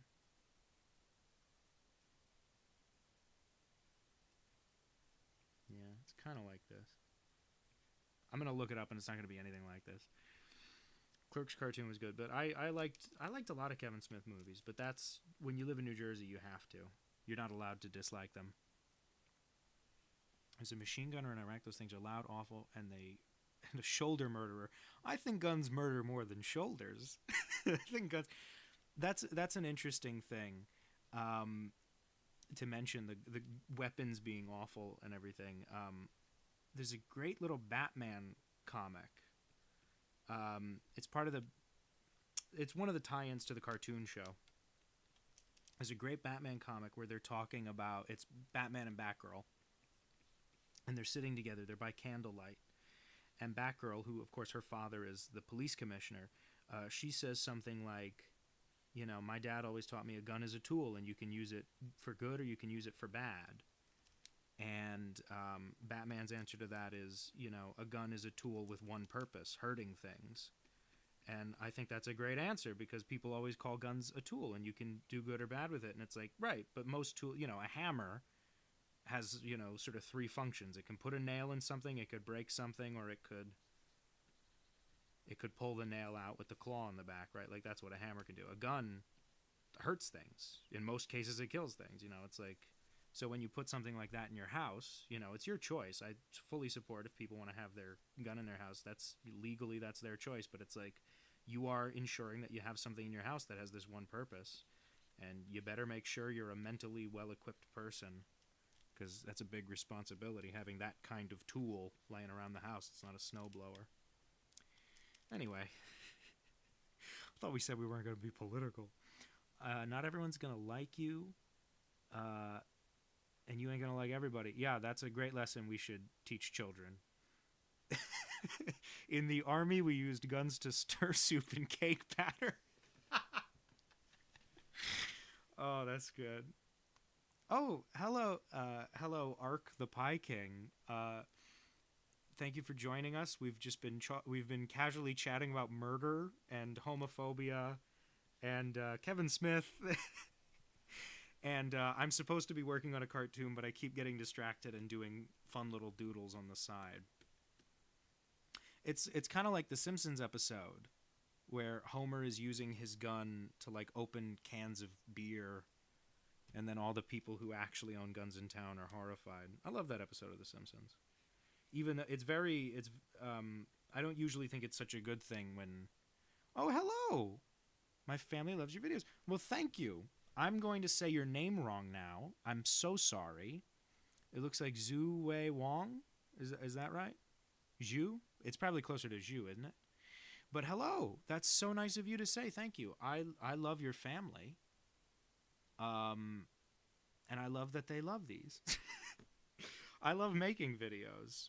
I've been trying to figure out a technical problem with this, why the layers are suddenly not showing up at half opacity, but maybe I can just change the opacity of the whole layer. This is going to be exciting. Ooh, let's see what I can figure out technologically. Nope, stop that. That's not what I wanted to do, and you know that. You're being rude on purpose. Beginning to take my Adderall. Fun Uncle War story time. I got diagnosed with ADHD in the Army. Unfit to be an officer, but not unfit for war. Well, that's, you know, you can be out there distracted, you know. I'm sure that's part of it. You're allowed to be. You don't have to pay attention while you're doing stuff, just while you're, like, planning things, surely. Control line thickness, advanced. You guys are seeing in real time the way I cannot, for the life of me, figure this shit out. Oh, karaoke. That's fun. Love to do a karaoke. Hello, Jen. I also cannot wait for more Theodore. Look at him. Look at the back of his head. Let's show everyone the incredible progress I've made. By which I mean the very little progress I've made. This is just the final inking. The whole cartoon is kind of penciled. Anyway, let's see. Adderall. Oh, that reminds me. Speaking of my short attention span and your short attention span, I was put on a new medication recently. You know, I was put on a new medication recently that was supposed to help me focus, and then I Googled what it was, and it was just a second antidepressant. Oh, thank you, Sean Arnold. You didn't have to do that either. That's very sweet. Thank you, Sean Arnold. That's very nice. I'm gonna hit the little heart button in the chat. There we go. That was very sweet. Thank you. You guys are very kind. You're too kind. You're too kind. I mean, listen. You can let a gay guy you can let a bisexual guy in a gay bar, but you can't let a gay guy in a bisexual bar. Those are the rules. Bisexual bars, very rare, but once you find them, you know, they're like Nirvana, and I don't mean the band. I mean heaven. Oh, well, thank you, Sean Arnold. You really didn't have to do that. It's very kind of you. Thank you. If you'd like a doodle, please name your doodle you'd like. I did a pretty good one for Rat Squid, who's also been entertaining us along with really everybody's been very fun. This has been a very nice time. I don't know when I'll wrap up, but I can do this for a little while. Let's see. I think that the Theodore cartoons are somewhat like court drawing depictions of this cryptic koala man who cons people, calls them their mother. I think Theodore should go to court. Maybe I should do a comedy, a little sketch where he's like on trial for one of his crimes.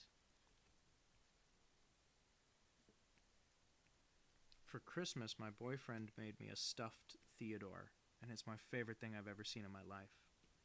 It was so cute. He did such a good job like making it screen accurate. It's very, very kind. It's the best present I've ever gotten in my life. It was very nice. Law and Order Theodore unit. Let's give Theodore a gun. We've been talking about guns.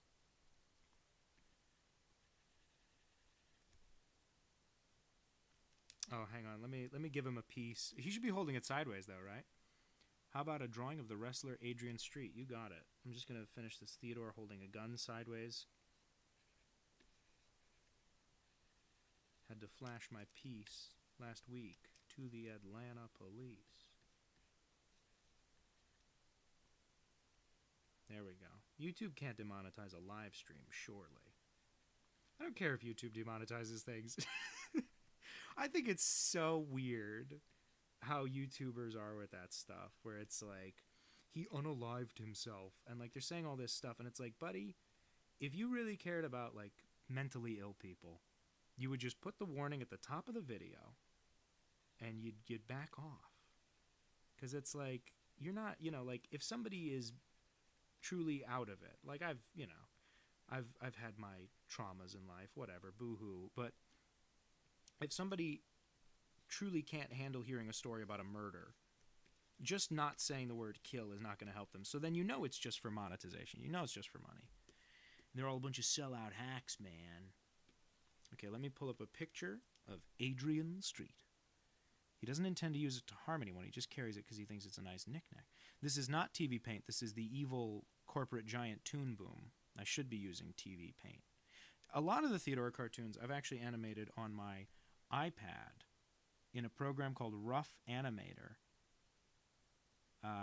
which is really good. I paid $10 for it. You never have to pay for it again. Really good. Okay, Adrian Street. We're drawing the wrestler Adrian Street. Okay, here we go. But Rough Animator is great, and I've used it for quite a few things. Just animating right there on the iPad. This right now I'm using a tablet connected to a computer,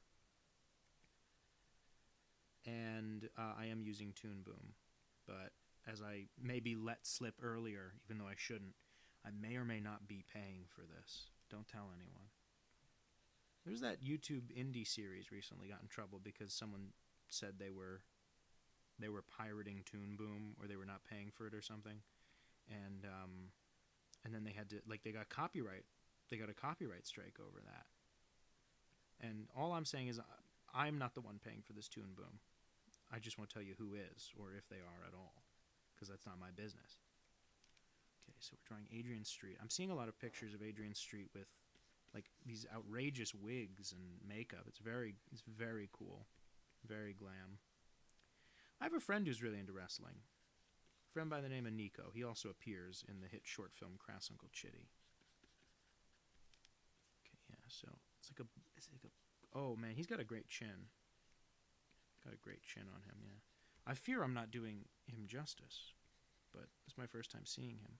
No, that's too girly of a face. Hang on. Yeah, there we go. Oh, there we go. That's better. Yeah. Okay. Yeah. I've certainly never drawn Adrian Street before. Yeah, hang on. Give him big muscles. Love drawing a beefy man.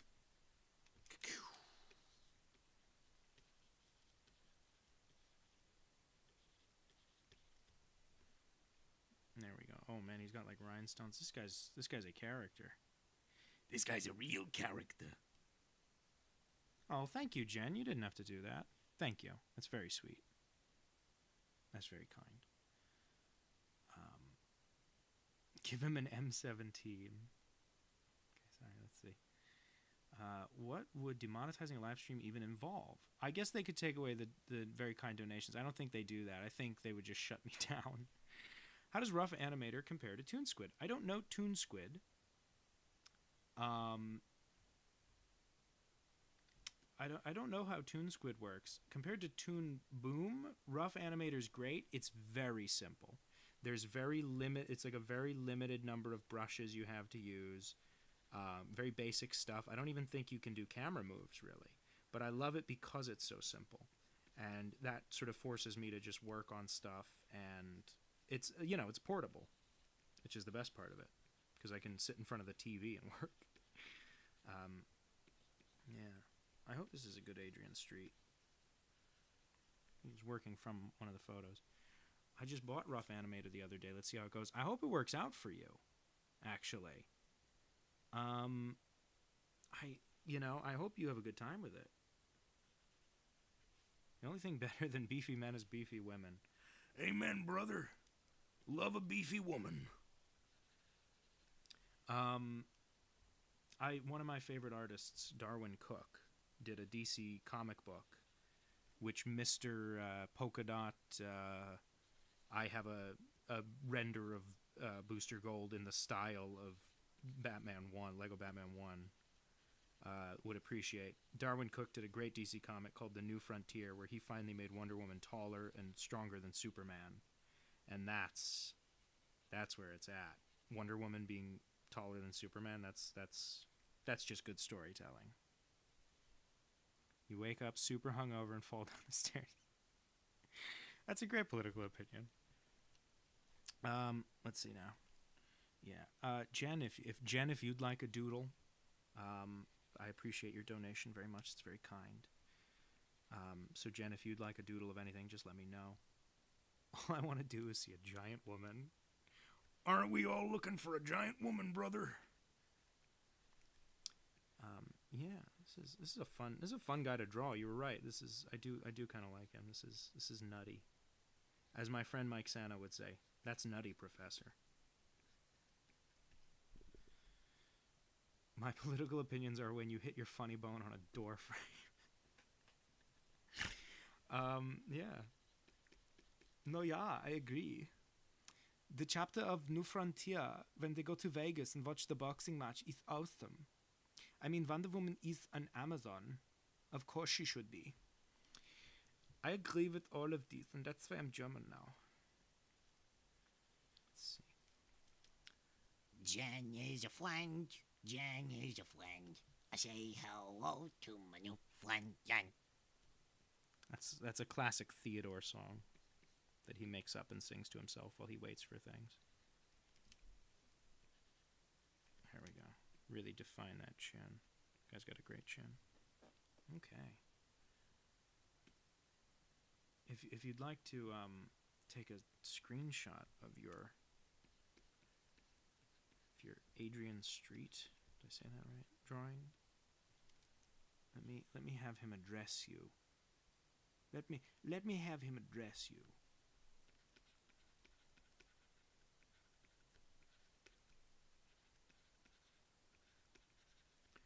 You're a superstar.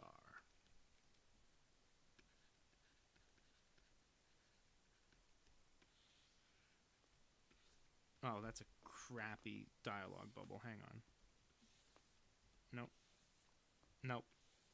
There we go. See that? It's sometimes you just got to do multiple tries, and it's worth it. Okay, yeah. So if you'd like to grab a screenshot of that, you go right ahead. Everybody be calm. He's taking a picture. There we go. There we go. Let's see. I was in Germany for a while. Theodore riding a dog, doing some sort of mischief. Absolutely, Jen. I do recognize you from Patreon, I would like to say, and thank you very much for your time there. Okay, thank you. Okay, so Sean has his. So now I'm gonna go right ahead. I'm gonna go right ahead. I'm gonna do Theodore riding a dog or something. Theodore riding a dog, some sort of mischief. Okay. My brother, I was talking earlier, Jen, about how my brother, when he was a little kid, he didn't have imaginary friends. He had imaginary pets. And that was why I ended up making up Theodore, because that was, I would sort of tease him, and my sister would tease him and sort of do the voices of the imaginary animals. And so we would go like, he would have an imaginary pig. He would go, I have an imaginary pig, and his name is Chubbs the pig. And my sister would go, I'm going to eat Chubbs the pig. And he would go, no, don't eat Chubbs the pig. And then, so then that just evolved over time into doing all these different voices as if they were characters and as if they were really, like hanging out in his room. And I believe they called him Mother first before the koala called me Mother. I just started calling him Mother as those voices because it was funny to tease him. And he, basically, Theodore was my equivalent of that. Sorry for the people who heard this story earlier. But Theodore was my equivalent of that. And I was like, well, the reason you don't see my imaginary animal is because he's asleep in my drawer all day. He's a koala. They sleep 15 hours a day. And so anyway, Jen, the whole reason I was bringing this up was because my brother, one of his imaginary animals was a dog. And he was a little dog. He was a golden retriever, but he was a puppy. And his name was Proxy the dog. I don't know why my brother named him that. I believe it's a Star Wars, like a robot in Star Wars is named Proxy. And I think it's in the video game. The Star Wars video game, one of the dogs is named, one of the robots is named Proxy. And so my brother had this imaginary puppy named Proxy. And when I would do Proxy's voice, he sounded like a little old Southern woman. So he would go, I'm mad at the moon. That's why I'm barking at it. I don't like the moon. The moon's annoying and I wish I could kill it. I would destroy the moon. It's my enemy forever. I'll tell you that right now. It's good to see you out here, man. I'm worried about the moon. So that was Proxy. So this dog I'm drawing now is not canonically Proxy the dog. But someday I'll talk my brother into letting his cartoon animals be part of this Theodore saga. I feel like I'm doing the worst drawing of a dog in history. Am I crazy? I know what dogs look like. Anyway, I wanted to scroll up real quick and read that thing Rat Squid said. Rat Squid said, I was in Germany for a while. Darn good country, but their military is, look, gonna say I'm of Jewish descent, and when they found out they treated me different. Oh boy. My political opinion of binge eating Taco Bell on a Saturday. I also love Taco Bell because you can get vegan stuff there. Basically almost anything you order that doesn't have meat. So let's say you want a cheesy bean and rice burrito, but you don't want the cheese. Or you want a spicy potato soft taco, but you don't want the cream on that. You can order it fresco style, and they'll take off any dairy product and replace it with pico de gallo salsa. So, big fan of that. And coincidentally, I am also of Jewish descent. My mother's Jewish, which means I'm Jewish, even though I'm not religious in any way. But I've wanted to do an adult bar mitzvah for a while. Am I nuts? How do you draw a dog? I have to Google a dog's back leg now. That's right. I have to draw a leg. So let's see. What else can I out myself as that'll get me hate crimed? I'm gay. I'm a Jew. I'm a vegan. I order my stuff fresco at the Taco Bell. What else is gonna get me canceled? Chat, am I cooked? I'm a gay vegan hippie. That's kind of what they look like. I'm kind of doing a dog. I almost feel like I should draw the dog galloping. You know, like he's going off into battle. I'll do this one as a start. Hang on. Let's see now. Off topic, because I'm geeking out about New Frontier, Darwin Cook said in the epilogue that Captain Cold is Grant Morrison. That makes sense. I kind of wondered why Captain Cold was bald and Scottish. Sorry, German Shepherd joke. Okay. Can you smell what the rat squid is cooking? I learned to back talk fully grown men because they would crap talk me about my cats. Imagine Vietnam vet dudes backing off from a 6-year-old girl. Oh my god. That's so funny. I never had a cat, but my current boyfriend, and I call him that because one day he'll dump me. That's not true. He's very sweet. Well, he could dump me. I wouldn't stop. You know, it's his choice. But my current boyfriend has the most wonderful little kitten in the world. Her name is Ducky. And Ducky is the best cat I've ever met in my life. Ducky just loves sitting there and just lying on top of people. Very cute, but still independent enough that you don't have to, like, you can leave the house. You know what I mean? It's not, like, clingy. And Ducky does this great thing where if you're sitting on the bed, like if you're laying down to go to sleep, I know it's sinful, I'm admitting, I've slept over my boyfriend's house.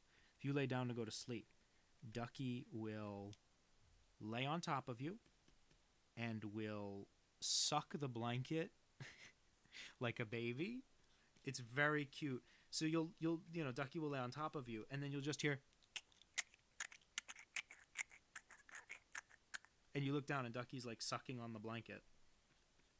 And then she does that little thing that cats do where they kind of like pull their paws across you, like kind of like people will call it like kneading dough, like that kind of motion with their paws.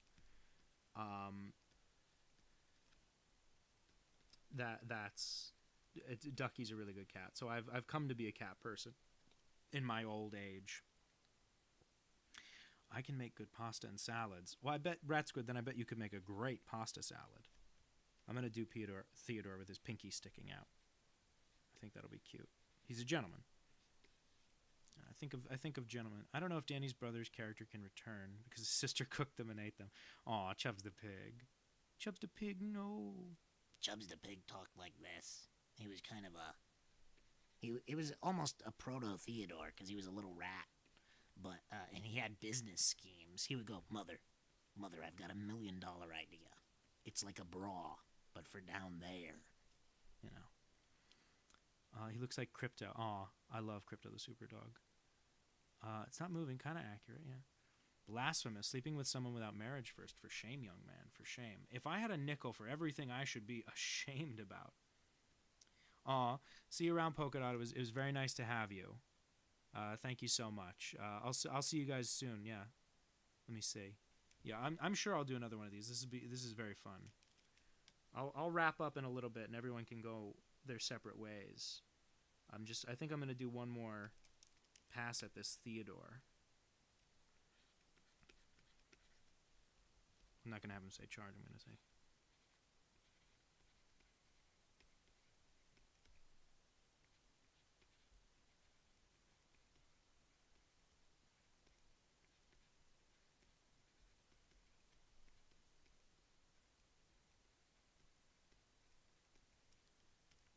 There we go. Oh, I was trying to select it and I started drawing. Okay, there we go.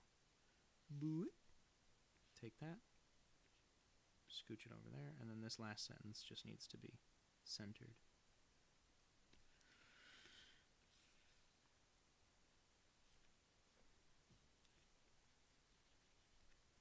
There we go. Let's clean up some of these construction lines.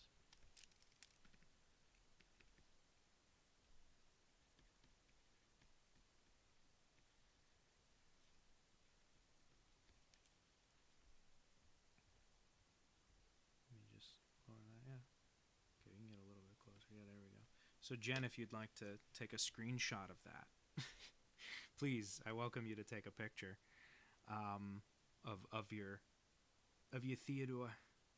As a kid, I spent time amongst the barn cats. That's cool.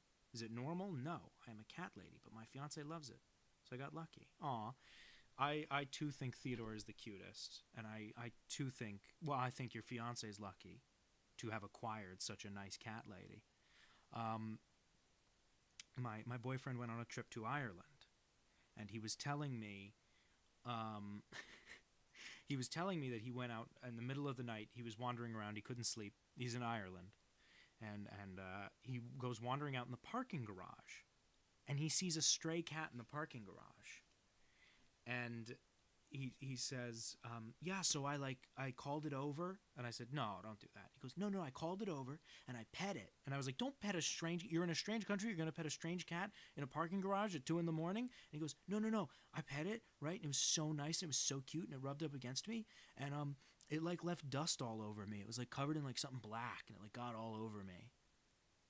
And I was like, of course it did. You pet a stray cat in a foreign country at 2 a.m, you loon. But that's how much he loved. That's how much he loved a kitty.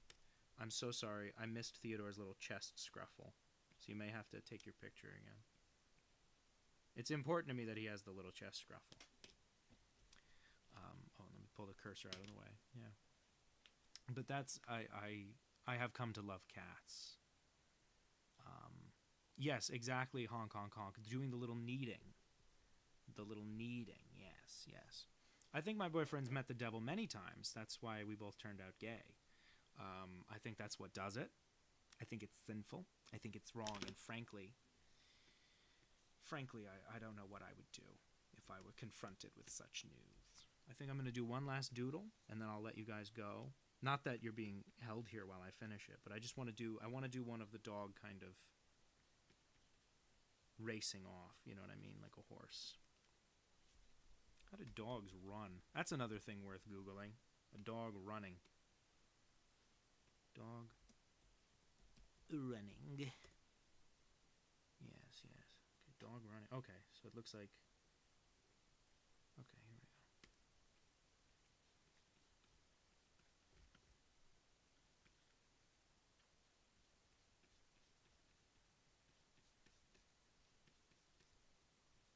go. Okay, there we go. One more of the dog running. And this time, action pose.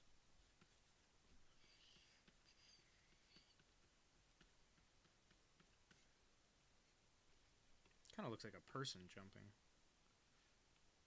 I'm trying to follow some kind of real dog anatomy with this, and it's looking person-y.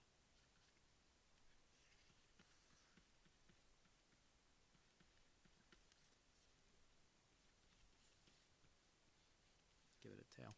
I used to think... Remember, class, the bell does not dismiss you.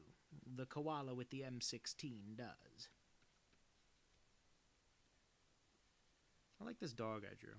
I like when a dog's kind of simple. I think Theodore and Garfield...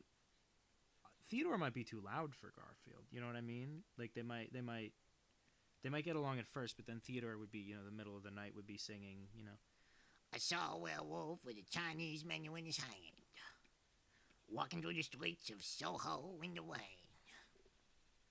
He was looking for the place called the Leho Fox. Going to get a bigger dish of beef chow mein. And then that would... Theodore... I think Garfield might be perturbed by that. But I shouldn't speak on Garfield's behalf. Maybe he loves Theodore. I think the dog should still be somewhat emotionally uninvested in the mission they're on. Okay, there we go. Now see, it's looking a little more like a dog, right? Don't know how you do the voodoo that you do so well. It's a spell. Hell, makes me want to shoot. Okay, there we go. Oh, yeah, this is the good stuff.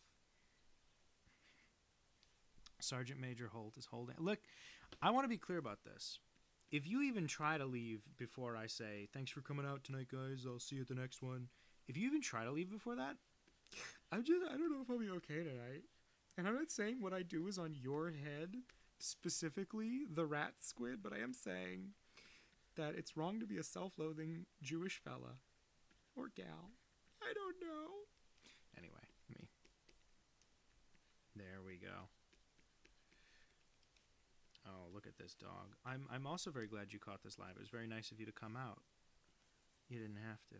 And then I think Theodore's gonna be standing on the back this time. Yes, he is. He's gonna be standing. He's gonna be a powerful pose. Look at this powerful pose. This is like Disney's Fantasia, except even better.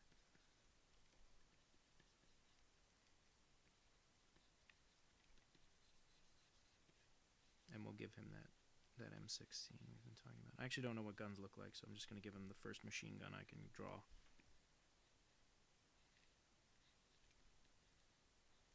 This is an out-of-the-head amalgam of guns. I'm not going to Google. I'm not going to Google a real one.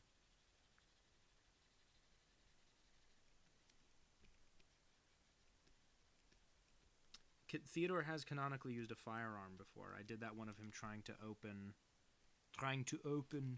a box of candy, where he resorted to gun use. So I'm okay doing a Theodore. I feel like Theodore kind of shouldn't curse too much, and yet at the same time he's foul. It's he walks a fine line in my cartoons, where I'm always kind of debating what Theodore should and shouldn't do.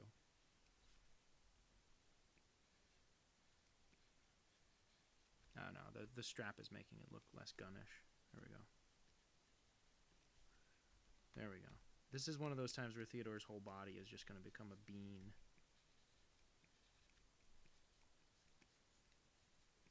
There we go. And then he's charging off into the sunset.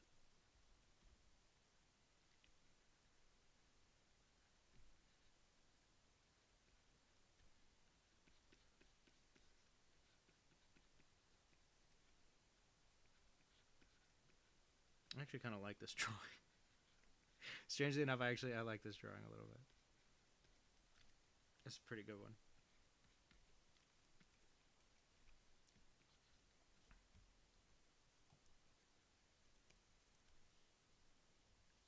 And now I'll just give him the good night, Hong Kong honk. It was good to see you. Just give him the big onward. No, I'll have him say charge. No. He's got to be saying.